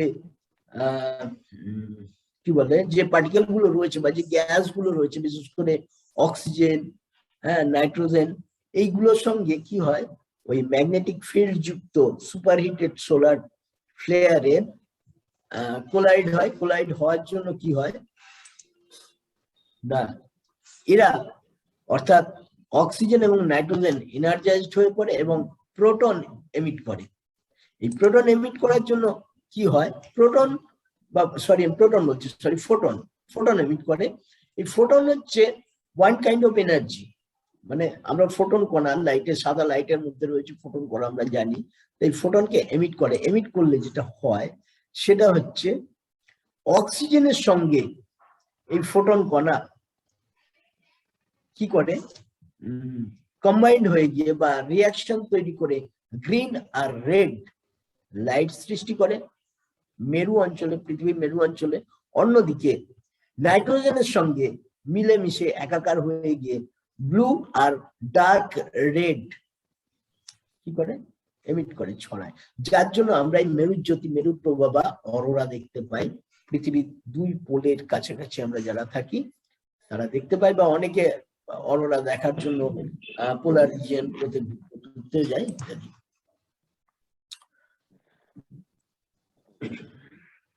যেটা বলছিলাম, যদি এই যে করোনাল হোল থেকে যে সিএমই করোনাল মাস ইজেকশন হচ্ছে, সেই করোনাল মাস ইজেকশন হওয়ার পথে যদি পৃথিবী না থাকে, আমি একই কথা আরেকবার বলছি, যদি পৃথিবী না থাকে তাহলে আমাদের চিন্তার কোনো ব্যাপার নেই, চাপের কোনো ব্যাপার নেই। কিন্তু যদি পৃথিবী থাকে তাহলে কি হবে না, পৃথিবীর যে ম্যাগনেটোস্ফিয়ার রয়েছে, সেই ম্যাগনেটোস্ফিয়ার যদি কোনো কারণে উইক হয়, কোনো কারণে যদি কোথাও উইক হয়ে থাকে, তাহলে সেই ম্যাগনেটোস্ফিয়ারকে ভেদ করে কি করে অ্যাটমসফিয়ারের মধ্যে চলে আসে। আর অ্যাটমসফিয়ারের মধ্যে চলে এলেই পৃথিবীর ম্যাগনেটিক ফিল্ডের মধ্যে ডিস্টারবেন্স দেখা যায়, সেটাকেই আমরা বলি জিওম্যাগনেটিক স্টর্ম। এই জিওম্যাগনেটিক স্টর্ম যদি হয় তাহলে কি হয় না, আমরা জানি যে আজকে আমরা যে বিজ্ঞান এবং প্রযুক্তি নির্ভর জীবন যাপন করছি, সে আমার ফোন থেকে শুরু করে ব্যাংকিং সিস্টেম থেকে শুরু করে আইটি সেক্টর থেকে শুরু করে সমস্ত নেভিগেশন থেকে শুরু করে ট্রেন, এরোপ্লেন, সমস্ত কিছু থেকে শুরু করে সবটাই চলে এখন ইন্টারনেটের মাধ্যমে বা নেটের মাধ্যমে। সমস্ত কিছু আদান প্রদান তথ্যের হয় নেটের মাধ্যমে। যদি সোলার স্টর্ম বা এই সোলার ফ্লেয়ার যদি পৃথিবীর অ্যাটমসফিয়ারের মধ্যে ঢুকে পড়ে, তাহলে কি করে ম্যাগনেটোস্ফিয়ারের মধ্যে ডিস্টারবেন্স তৈরি করে। যে ডিস্টারবেন্স করে কি না, এই জিপিএস ব্যবস্থা, এই সমস্ত ব্যবস্থাগুলোকে নর্মালি কাজ করতে দেয় না, অ্যাবনর্মাল হয়ে পড়ে। সেটা এরকম হতে পারে যে যে সমস্ত স্যাটেলাইট গুলো আমার ছাড়া আছে পৃথিবীর দিকে বিভিন্ন কাজের জন্য, সেই স্যাটেলাইট, কোনো একটা স্যাটেলাইট হয়তো তার লোয়ার অরবিটে নেমে আসতে পারে, ফলে সে যে সিগন্যালটা পাঠাচ্ছিল, ধরা যাক এইখানে থাকা অবস্থায় পৃথিবী এই জায়গায় সিগন্যাল পাঠাচ্ছিল, কিন্তু সে লোয়ার অরবিটে নেমে এসেছে, তাহলে তার সিগন্যালটা চলে যাবে এইখানে, কিন্তু তার অ্যান্টেনাটা আছে এখানে, রিসিভারটা আছে এইখানে, ফলে তার সিগন্যাল আর পাওয়া যাবে না। অন্যদিকে এরকম হতে পারে যে অন্য যে ইয়েটা রয়েছে, আমাদের স্যাটেলাইটটা রয়েছে, সে হয়তো তার নর্মাল গতিবিধি হারিয়ে গিয়ে একটা পাগলের মতো আচরণ করতে পারে, সুস্থ থাকবে না। হয়তো কোনো স্যাটেলাইট মহাশূন্যের বুকে হারিয়েই গেল, তাকে আর পাওয়াই গেল না এই সোলার স্টর্মের জন্য। এই জিনিসগুলো হবে। যদি এই জিনিসগুলো হয় তাহলে কি হবে, ব্যাংকের কোনো কাজই আমরা করতে পারবো না। কারণ আজকের ব্যাংকের সমস্ত কাজই হয় কম্পিউটারে। কম্পিউটার মানেই হচ্ছে ইন্টারনেট সিস্টেম, কারণ টোটাল ইন্টারনেট সিস্টেমটাই কোলাপস করে যাবে এই জিওম্যাগনেটিক স্টর্ম হলে। এই যে এরোপ্লেন যা মাথার উপর দিয়ে উড়ে চলে যাচ্ছে, আপনাকে আমাকে কয়েক ঘন্টার মধ্যে এদেশ থেকে ওদেশে নিয়ে চলে যাচ্ছে। এরোপ্লেনের যে সিগন্যালিং ব্যবস্থা, সেই সিগন্যালিং ব্যবস্থা স্তব্ধ হয়ে যাবে, ফলে উড়ানো বন্ধ হয়ে যাবে। মোবাইল, যা দিয়ে আমরা অনেক কাজ করি, সেই মোবাইল অচল হয়ে পড়বে। মানে বলতে গেলে আমাদের যে এই যে বর্তমান যে সভ্যতা, সেই সভ্যতা একদম বিকল হয়ে পড়বে। বিকল হয়ে পড়লেই সভ্যতা ধসে যাবে, আর্থিক ক্ষয়ক্ষতি হবে, অর্থনৈতিক অবস্থার অবনতি ঘটবে, সমস্ত কিছু ঘটবে এই সৌরঝড়ের জন্য। তো এই যে সৌরঝড়ের জন্য এত ক্ষতি হবে, এর জন্য কি আমরা কিছু করতে পারি না? এটা তো একটা প্রাকৃতিক ঘটনা, একে আমরা আটকাতে পারবো না, কিন্তু আমরা তো কিছু প্রোটেকশন নিতে পারবো। এই চিন্তা ভাবনা মাথায় দেখে 28শে অক্টোবর, আচ্ছা ঠিক আছে, তাহলে এই যে শুরুতেই যেটা বলেছিলাম যে নাসার যে সোলার ডাইনামিক অবজারভেটরি, যা একটা সানস্পটকে দেখেছিল, যে সানস্পটটা ছিল আর্থ ফেসিং, যা থেকে সিএমই করোনাল মাস ইজেকশন হওয়ার সম্ভাবনা মার্কিন মহাকাশ গবেষণা সংস্থা নাসা বারবার জানাচ্ছিল। তাদের জানানোর ভিত্তিতেই সমস্ত প্রচারগুলো চলেছে মিডিয়াগুলোতে, সোশ্যাল মিডিয়া, টেলিভিশন, এই সমস্ত।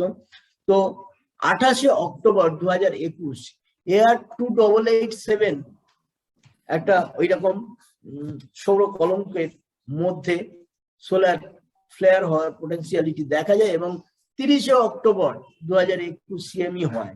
যদিও অফিসিয়াল সূত্রে যা জানানো হয়েছে, এই সিএমই করোনাল মাস ইজেকশনের মাত্রাটা খুব বেশি না থাকার জন্য সেইভাবে ক্ষয়ক্ষতি কিছু হয়নি, কিন্তু আমেরিকা টেম্পোরারি, আমেরিকাতে বেশ কিছু সমস্যা এসেছিল, ব্ল্যাক আউট হয়েছিল একটা অনিশ্চিত সময়ের জন্য হঠাৎ করে।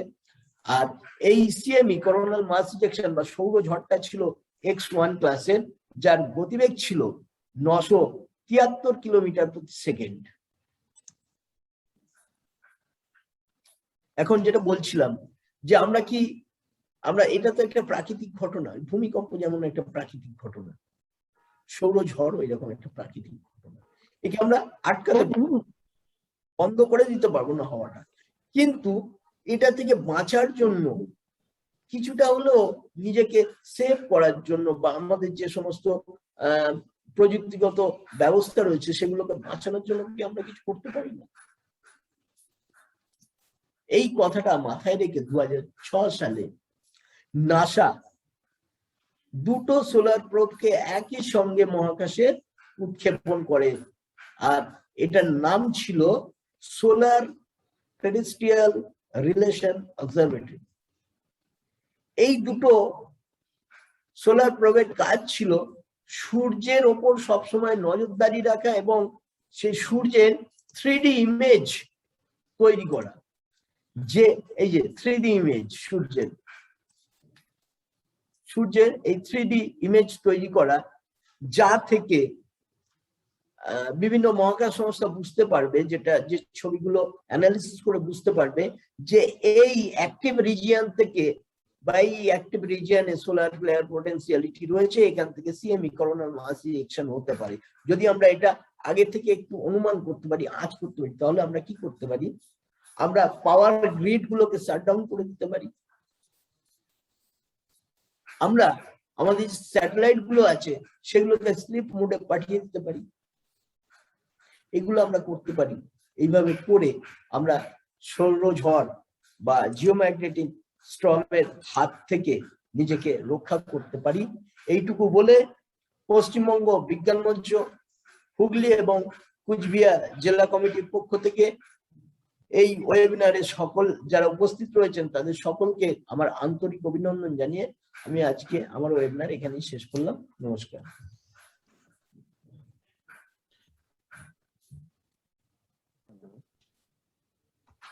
হ্যালো, অশেষ ধন্যবাদ। আমরা সমৃদ্ধ হলাম বললেও কিছু বলা যাবে না, কারণ কিছুই বোঝা যাচ্ছে না, কারণ কত সাংঘাতিক একটা ব্যাপার হতে চলেছিল, বা আবার হবে হয়তো আমরা ঠিক এখনো জানি না।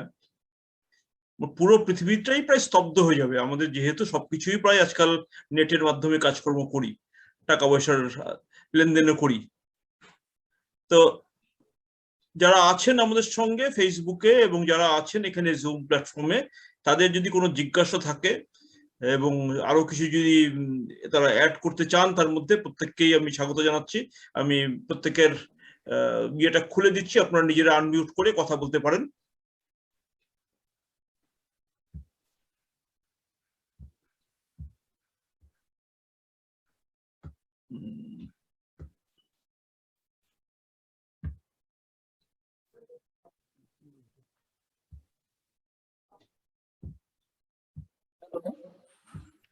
হ্যাঁ, এখন নিজে নিজে আপনারা আনমিউট করে আপনাদের কোনো বক্তব্য থাকলে বা কোনো প্রশ্ন থাকলে।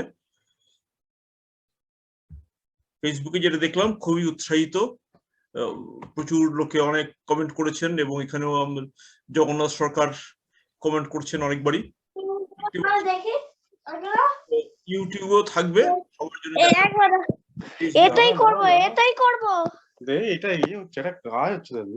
জগন্নাথ সরকার একটু হাত তুলেছেন, আপনার যদি কোনো প্রশ্ন থাকে আনমিউট করে প্রশ্ন করতে পারেন। কোথায় হারিয়ে গেল, যা এই ছেলেটা নয় খালি সবকিছু ঝামেলা। আচ্ছা, কে কথা বলছেন একটু যদি আপনারা মিউট করে রাখেন, আমি প্রশ্ন করার জন্য দিয়েছিলাম। জগন্নাথ সরকার হাত তোলা, নবকুমার সান্ত্রা হাত তোলা আছে, আপনারা যদি প্রশ্ন করতে চান বা কোনো কিছু আরো যোগ করতে চান। আচ্ছা, আমি একটু জিজ্ঞেস করি স্যার। হ্যাঁ হ্যাঁ, না এনারা হাত তুলেছিলেন তো।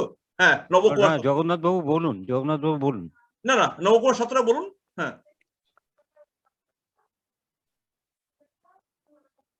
নবকুমার সাহেব বলুন।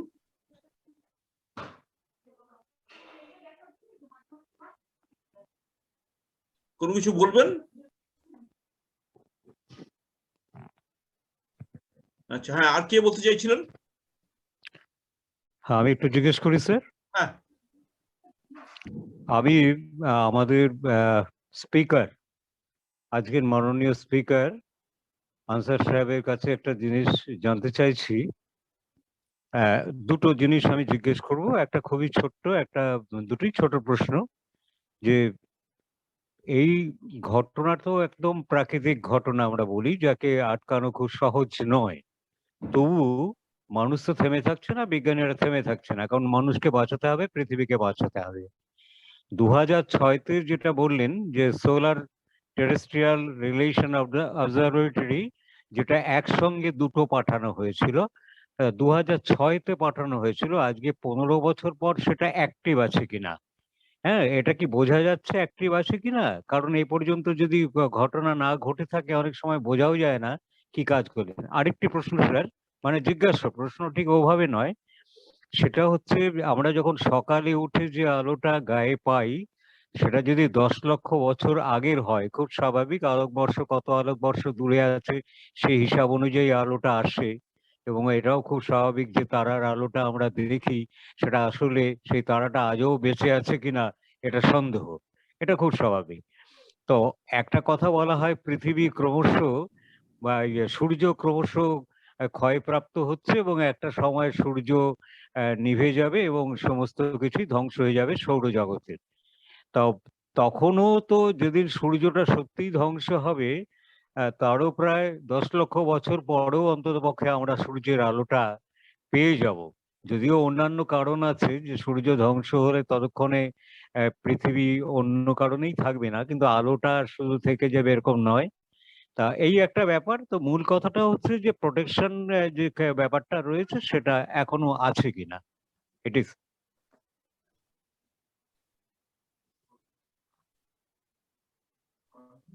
আনসার সাহেব, অডিওটা ইয়ে আছে, আপনি মিউট আছে। আনমিউট করে নিন। হ্যাঁ, মিউট হলো, এটা আনমিউট হলো। আনমিউট হলো। ওকে ওকে। তো এই যে 2006-এ যে দুটো মানে এক জোড়া সোলার প্রোবকে পাঠিয়েছিল নাসা, এখনো পর্যন্ত যা খবর আছে 2016 অব্দি সেই দুটো প্রোব খুব ভালোভাবে কাজ করেছে, এখনো করে যাচ্ছে। তবে তাদের পারফরমেন্স হয়তো সেই সময়কার মতো আর নেই, কিন্তু কাজ করে যাচ্ছে, এটা একটা ব্যাপার। 2 নম্বর ব্যাপার যেটা, হ্যাঁ এটা ঘটনা, আজ থেকে 500 কোটি বছর পর সূর্য ধ্বংস হয়ে যাবে, কারণ সূর্যের বেঁচে থাকার যে মূল রসদ হাইড্রোজেন, সে হাইড্রোজেন শেষ হয়ে যাবে। হাইড্রোজেন শেষ হয়ে গেলে একটু মানে আমি একটুখানি বলি যে স্টেবিলিটির কথা একটু আগে বলছিলাম, একদিকে হাইড্রোজেন কনভার্ট হচ্ছে হিলিয়ামে, কনভার্ট হওয়ার জন্য ধরুন এরকম ব্যাপারটা যদি এইরকম ভাবে আমরা বুঝি, 4টে হাইড্রোজেন পরমাণু মিলিত হয়ে একটি হিলিয়াম পরমাণু নিউক্লিয়াস তৈরি করছে। এখন 4টে হাইড্রোজেন পরমাণুর ভর যদি 4 গ্রাম হয়, সেটা থেকে যে হিলিয়াম নিউক্লিয়াসটা তৈরি হচ্ছে সেটার কিন্তু 4 গ্রাম ভর থাকছে না, সামান্য কমে যাচ্ছে। এই সামান্যটা কিন্তু সামান্য নয়, আর এই ভরটা কিন্তু হারিয়ে যাচ্ছে না, এই ভরটাই কনভার্ট ইনটু এনার্জি, এনার্জিতে কনভার্ট হয়ে যাচ্ছে।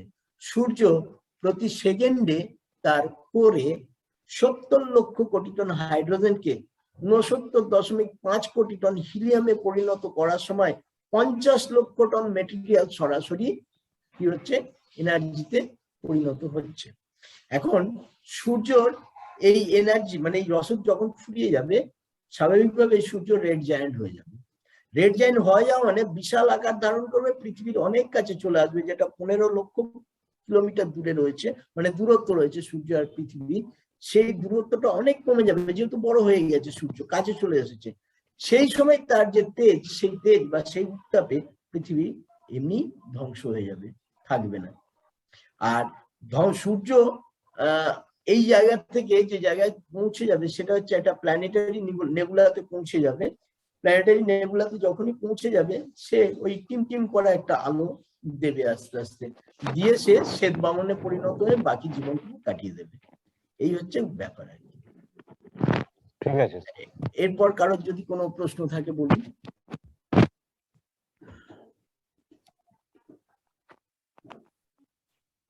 হ্যাঁ, কারো প্রশ্ন থাকলে। নবদা হাত তুলেছিলেন বোধহয়। হ্যাঁ, নবদা হাত তুলেছিলেন, এদিকে নবকুমার সাঁতরা, যদি কিছু জিজ্ঞাসা করার থাকে। নবদা সম্ভবত সিঙ্গুরের নবদা, ওনাকে উনি আমার কাছ থেকে একটি টেলিস্কোপ নিয়েছেন, 6 ইঞ্চি টেলিস্কোপ, এবং পারফরমেন্সও খুব ভালো, রিপোর্টও দিয়েছেন, খুবই ভালো পারফরমেন্স, অবভিয়াসলি ভালোই হয়, অসুবিধা নেই কিছু। তো সেই নবদায় মনে হচ্ছে হাত তুলেছিলেন। হ্যাঁ, উনি হাত তুলেছিলেন, আরেকজন ভদ্রলোক জগন্নাথ বাবু হাত তুলেছিলেন, কিন্তু কোন প্রশ্ন। জগন্নাথ বাবুর পরিচয় দিয়ে রাখি একটুখানি। আমি যে কলেজে কাজ করি, যে কলেজে চাকরি করি, সেই কলেজের অফিস সুপারিনটেন্ডেন্ট হচ্ছেন আমাদের এই জগন্নাথ সরকার। আচ্ছা আচ্ছা আচ্ছা আচ্ছা আচ্ছা, অনেক কমেন্ট করছেন অনেকবার আমাদের অফিস সুপারিনটেন্ডেন্ট। তো আমি ওনাকে সকালবেলা গিয়েই লিঙ্কটা সেন্ড করেছিলাম এবং রিকোয়েস্ট করেছিলাম দেখার জন্য। সরকারবাবু, যদি আপনার কিছু বলার থাকে বলুন, জিজ্ঞাসা করার থাকলে। দেখছি না, থেকে থাকেন এখনো ওনাকে দেখছি না। স্যার, সত্যজিৎ বাবু কিন্তু ভালো হয়েছে কথাটা বলেছেন। আচ্ছা আচ্ছা আচ্ছা, সত্যজিৎ বাবু মানে আমাদের রাজ্য কমিটি? বুঝতে পারছি না, এখানে তো সত্যজিৎ নামে লেখা আছে, কাজে বুঝতে পারছে না উনি আমাদের ওয়ার্কিং প্রেসিডেন্ট কিনা। না না না, উনি নন। অন্য সত্যজিৎ কেউ, তিনি বলেছেন আর কি। ওভারঅল কেমন লাগলো যারা ছিল এতক্ষণ আমার সঙ্গে, বা আমি যাদের সঙ্গে এতক্ষণ ছিলাম, ওভারঅল কেমন লাগলো? খুব ভালো। খুব ভালো। এই বিষয় তো 1 ঘন্টা 1.5 ঘন্টা শেষ করার নয়।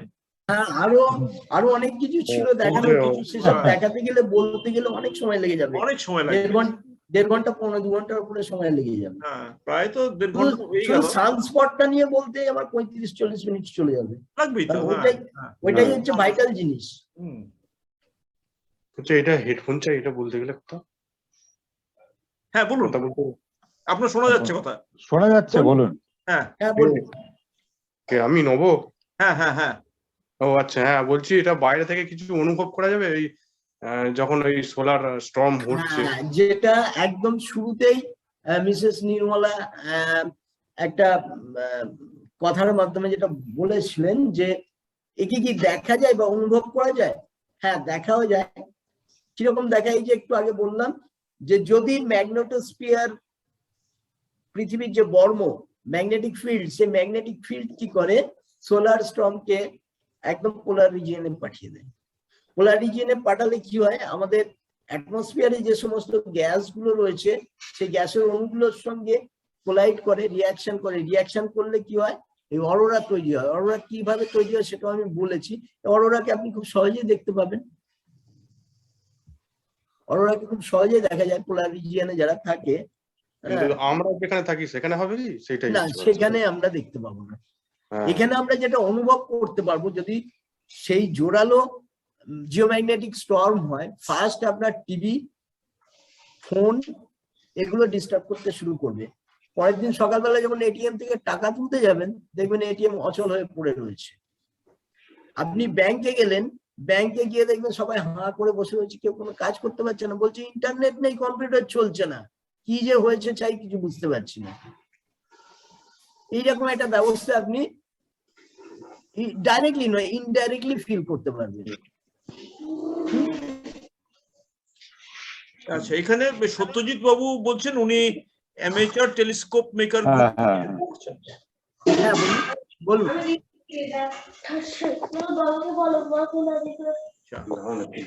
হ্যাঁ, আমরা তো সত্যজিৎ অনেকটা বাবু। সময় অতিবাহিত করেছি, হ্যাঁ, 1.5 ঘন্টার হ্যাঁ, উপরে আমরা একসঙ্গে আছি। এটা শেষ নেই, এটা আলোচনা করলে সারা দিন রাত চলে যাবে। চলতে থাকবে, চলতেই থাকবে। একদম চলতেই থাকবে। যতটা পারা যায় ততটা, মানে যতটা জানলে প্রয়োজন হয়ে যাবে, কাজে লেগে যাবে, সেইটুকু জানলেই আপনি নবোদয় তো বলছেন? এটা হ্যাঁ, শেষ নবদা নেই। বলছেন। হ্যাঁ, সিঙ্গুরের নবোদয় তো? হ্যাঁ হ্যাঁ। ঠিক। আর টেলিস্কোপ আর কি দেখতে পাবো নতুন করে বলুন? এই হ্যাঁ হ্যাঁ, টেলিস্কোপে এখন হ্যাঁ, আপনি সামনে কালপুরুষ মন্ডল দেখুন, কালপুরুষ মন্ডলের আর্দাকে দেখুন, বানরাজাকে দেখুন, আর্নিনাম, আর্নিটাক, মিনটাক আর তিনটে কোমরবন্ধনী, তিনটে তারাকে দেখুন। সব থেকে মজার যে ব্যাপার সেটা হচ্ছে কোমরবন্ধনীর নিচে যে নেবুলাটা রয়েছে, M42 নেবুলা, যেখানে আমি একটু আগেই দেখিয়েছিলাম, ওরায়ন নেবুলা। ওই ওরায়ন নেবুলার মধ্যে কি হয়, স্টার ফরমেশন হয়। সেই ওরায়ন নেবুলা নিজের চোখে দেখুন, ভালো লাগবে। আচ্ছা। আর একদম সন্ধ্যেতেই আপনি পেয়ে যাবেন, জুপিটারকে পাবেন, ভেনাসকে পাবেন, স্যাটার্নকেও পাবেন, কিন্তু খুব কষ্টকর ব্যাপার হয়ে যাবে, অনেক দূরে চলে গেছে। সূর্যকে দেখুন, আপনার তো ফিল্টার আছে টেলিস্কোপে লাগানো, সূর্যকে দেখুন, সানস্পট গুলোকে আইডেন্টিফিকেশন করার চেষ্টা করুন। কটা সানস্পট দেখতে পাচ্ছেন নোট করে রাখুন। 10 দিন, 12 দিন, 15 দিন পর সেই সানস্পটটাকে দেখতে পাচ্ছেন কিনা সেটা নোট করুন। অনেক কাজ করা আছে। আমাদের সঙ্গে আছেন আমাদের জেলা কমিটির সভাপতি রমেশ সরকার মহাশয়, কিন্তু নমস্কার। ওনার অডিওটা কাজ করছে না দেখতে পাচ্ছি আমি। আচ্ছা, আমাদের জেলা কমিটি কার্যকরী সভাপতি আছেন নির্মল কুমার দেব, কিছু প্রশ্ন করলেন। আচ্ছা, আমি ওনাকে অনুরোধ করব, আছেন আমাদের সঙ্গে এখন, আজকের সভাটা এখানে সমাপ্তি ঘোষণা করার জন্য। আচ্ছা। আগামীতে আবার আপনার কাছে পাবো, সেটা আমরা জানি। আবার এরকম মাঝে মাঝে একটা করে প্রোগ্রাম করুন, ছোটখাটো হলেও, আধ ঘন্টা করে হলেও। অবশ্যই, মাঝে মাঝে, আপনারা ইনভাইট করলেই আমি আছি। হ্যাঁ, মাঝে মাঝে এরকম প্রোগ্রাম করুন একটা করে। হ্যাঁ, উনি তো আগেও ছিলেন সেটা আমাদের হবে। সঙ্গে, বেশ কয়েকবার ছিলেন। এটা নিয়ে বোধহয় তৃতীয়বার আমরা করলাম, হ্যাঁ, হ্যাঁ। চতুর্থবার, আসলে তৃতীয়বার। 4 নম্বর এটা, একদম। মাঝে একটা সোলার সিস্টেমে কোনো নতুন কিছু হলে, কোনো একটা নতুন কিছু ধরুন হচ্ছে, তার আগে এক করে প্রোগ্রাম করে দেবেন। এই যে আপনি এইটা নিয়ে একটু স্টাডি করুন। নাসা একটা মহাকাশযান প্রেরণ করেছে, যে গ্রহাণ অ্যাস্টেরয়েড, অ্যাপোফিস নামে একটা অ্যাস্টেরয়েড আসছে, যেটা 2029 অথবা 2036-এ পৃথিবীকে হিট করার 99.9% সম্ভাবনা আছে। যদি হিট করে তাহলে পৃথিবী গেল। এখন এই অ্যাপোফিস নিয়ে আপনি কিছু পড়াশোনা করতে পারেন, এগুলো করুন, এগুলো বেশ ভালো। আচ্ছা, তাহলে এটাও কি হতে পারে হুম। এই যখন 2000 সালে বলা হয়েছিল সবকিছু স্তব্ধ হয়ে যাবে একটা সময়ের জন্য, ঠিক রাত 12টার সময়, যেটা ওই হয়নি। সৌরঝড়ের কথাই বলা হয়েছিল, ওই যে মানে আফটার ক্যারিংটন ইভেন্ট আমি বলেছি, মানে হ্যাঁ। 1859 হুম, আফটার ক্যারিংটন ইভেন্ট সায়েন্টিস্টরা ক্যালকুলেশন করে দেখেছিল যে আগামী 2021 অথবা 2022-এর মধ্যে ক্যারিংটন ইভেন্টের মতো না হলেও একটা সৌরঝড় আসতে পারে। এলে স্বাভাবিকভাবে যদি তার পিকটা সেই রকমই থাকে তাহলে সবকিছু স্তব্ধ হয়ে যাওয়ারই তো অবস্থা। তাহলে তো না আমরা আপনি ডাক্তার পাবেন, হুম, না হসপিটালে পরিষেবা পাবেন, না অ্যাম্বুলেন্সকে ফোন করে রাখতে পারবেন, কিছুই পাবেন না। তার মানে জনজীবন স্তব্ধ হয়ে যাওয়ার মতোই অবস্থা। মানে আমি লিফটের মধ্যেও আটকে থাকছি হয়তো, লিফট একদম একদম একদম 100%। নামছেও না। 100%। তার কারণ হচ্ছে পাওয়ার গ্রিড। আমি তো এখানে বলিনি, বললে আমার বলতে অনেক সময় চলে যেত। এই হ্যাঁ যে হ্যাঁ সূর্যের মধ্যে যে ডাইনামো এফেক্ট, এই ডাইনামো এফেক্ট হ্যাঁ। বুঝতে গেলে আমাকে অনেক কিছু বুঝতে হবে। হুম, সেসব বোঝাতে গেলে আরো 2 ঘন্টা 2.5 ঘন্টা পেরিয়ে যাবে। আমি বলিনি, ইচ্ছা করেই বলিনি আর কি, বা রাখিও নি। ঠিক। হ্যাঁ, এই ডাইনামো এফেক্ট যদি আমি বুঝি তাহলে বুঝবো জিওম্যাগনেটিক স্টর্ম এলে কিভাবে, মানে ওই আমার পাওয়ার সিস্টেম গ্রিডের ওপরে পড়ে কিভাবে ইন্ডাকশন হচ্ছে, কিভাবে ইন্ডিউস হচ্ছে, হয়ে গিয়ে একটা লার্জ পাওয়ার বাল্ক পাওয়ার তৈরি হচ্ছে, যেটা সমস্ত ব্রেকার গুলোকে, সার্কিট ব্রেকার গুলোকে ড্যামেজ করে দিচ্ছে বা দিতে পারে, দেবে। এই বিষয়গুলো আমি আর বলিনি, কারণ বললে এখন অনেক হয়ে যাবে, অনেক সময় চলে ঠিক যাবে। ঠিক ঠিক ঠিক। হুম, ওটা অন্য একদিন প্রোগ্রামটা করা যাবে। আরেকদিন অন্য একদিন হ্যাঁ, করা যাবে। হ্যাঁ। দেখে নেবো না। এইবার নবদাকে চিন্তা করেছি। আমাদের কার্যকরী সভাপতি নির্মল কুমার দে মহাশয় আছেন, ওনাকে অনুরোধ হ্যাঁ, করছি। নমস্কার। হ্যাঁ, নমস্কার। নমস্কার স্যার। ভালো নমস্কার আছেন তো? এখানকার সবাইকে। আমরা তো আলোচনা শুনলাম এবং আমি দু একটি কথা স্ক্রিনটা যদি জিজ্ঞাসাও সরিয়ে করেছি। দেওয়া যায় হ্যাঁ, আনসার সাহেব, তাহলে মানুষকে হ্যাঁ, দেখতে বলুন। পারবো। হুম, বলুন। আপনি স্ক্রিনটাকে বের করে দেন, স্ক্রিনটা এখন আর স্ক্রিনটাকে বের করে দেবো, কিভাবে বার করবো? ওই স্টপ প্রেজেন্টিং নিচে আছে, ভিডিও আছে। স্টপ ভিডিও না, স্টপ প্রেজেন্টিং থেকে করেছেন। শেয়ার স্ক্রিন অপশনের নিচে শেয়ার স্ক্রিন অপশন যান। ইয়েস স্টপ শেয়ার আছে। Stop share. ইয়েস এখন সবাইকে ভালো দেখা যাবে। খুঁজে পাচ্ছিলাম না। হ্যাঁ হ্যাঁ আর ঠিক আছে, যেটা বলে সমাপ্ত করতে হবে আমাদের, সেটা এই যে আপনি যেভাবে বললেন, তাতে কেউ যদি মানে পদার্থবিজ্ঞান বা বিজ্ঞানেরই ছাত্র না হয়, তাও তার কাছে জিনিসটা অনেকটাই পরিষ্কার হবে। এবং সেটাই উদ্দেশ্য আমাদের বিজ্ঞান কর্মীদের, যে বিজ্ঞান সেটাই তো। জানা লোকের শুধু নয়, বিজ্ঞান না জানা লোককেও আমি কিভাবে পৌঁছতে পারি তার কাছে। এটা খুব ভালোভাবে পৌঁছেছে। আর কিছু তো টার্ম জানতেই হবে, কিছু তো টার্ম আমরা জানতে হবে, না জানলে হবে না। হ্যাঁ, আমাদের সবচেয়ে কঠিন মনে হতো বায়োলজি পড়াটা একটা সময়। তখন যার যা টার্ম গুলো সে তো মুখস্থ রাখতে হতো, এবং এখনো তো তাদের সায়েন্টিফিক নেম বা যাই হোক মুখস্থ রাখতে হয়। এক সময় কোয়ান্টামের কথাও আমরা শুনেছি, কিছুই বুঝতাম না, কিন্তু কোয়ান্টামকে মনে রাখতে হয়েছে নিচু ক্লাসেই, যে কিভাবে কোয়ান্টার হিসেবে ফোটন গুলো বেরিয়ে যাচ্ছে, কিভাবে সূর্যের আলোটা আমাদের এখানে আসছে। সব কথাগুলো আপনি যেগুলো সুন্দর করে বললেন, একদম মানে একটা লাইন ধরে বললেন, আমি প্রশংসার জন্য বলছি না, এটাই হচ্ছে একজন ভালো বক্তার গুণ, যে তিনি একটা লাইন অফ স্পিকিং বা তিনি তৈরি করে নিয়েছেন, যে আমি কিভাবে একটা জায়গায় মানুষের প্রশ্নগুলো আসতে হবে। এই জন্য আপনার কাছে প্রশ্ন বেশি থাকবে না, খুব স্বাভাবিক। প্রশ্নগুলোই আপনি শুরু করেছেন একদম। কারণ কোত্থেকে আপনি যদি সোলার প্লেয়ার থেকে শুরু করতেন, তাহলে পরে অনেক জিজ্ঞাসা বোঝার ক্ষেত্রে অনেক অসুবিধা হয়ে যেত। আপনি ওই যে ব্ল্যাক স্পট গুলো নিয়ে কথা শুরু করলেন, এখান থেকে তো সূত্রপাত গুলো হলো। এবং তার সাইজও বললেন যে 3টে পৃথিবী ঢুকে যাবে, এইভাবে করে করে তারপরে একে একে যে ক্রোমোস্ফিয়ার বা করোনা যে স্ফিয়ার গুলো বললেন।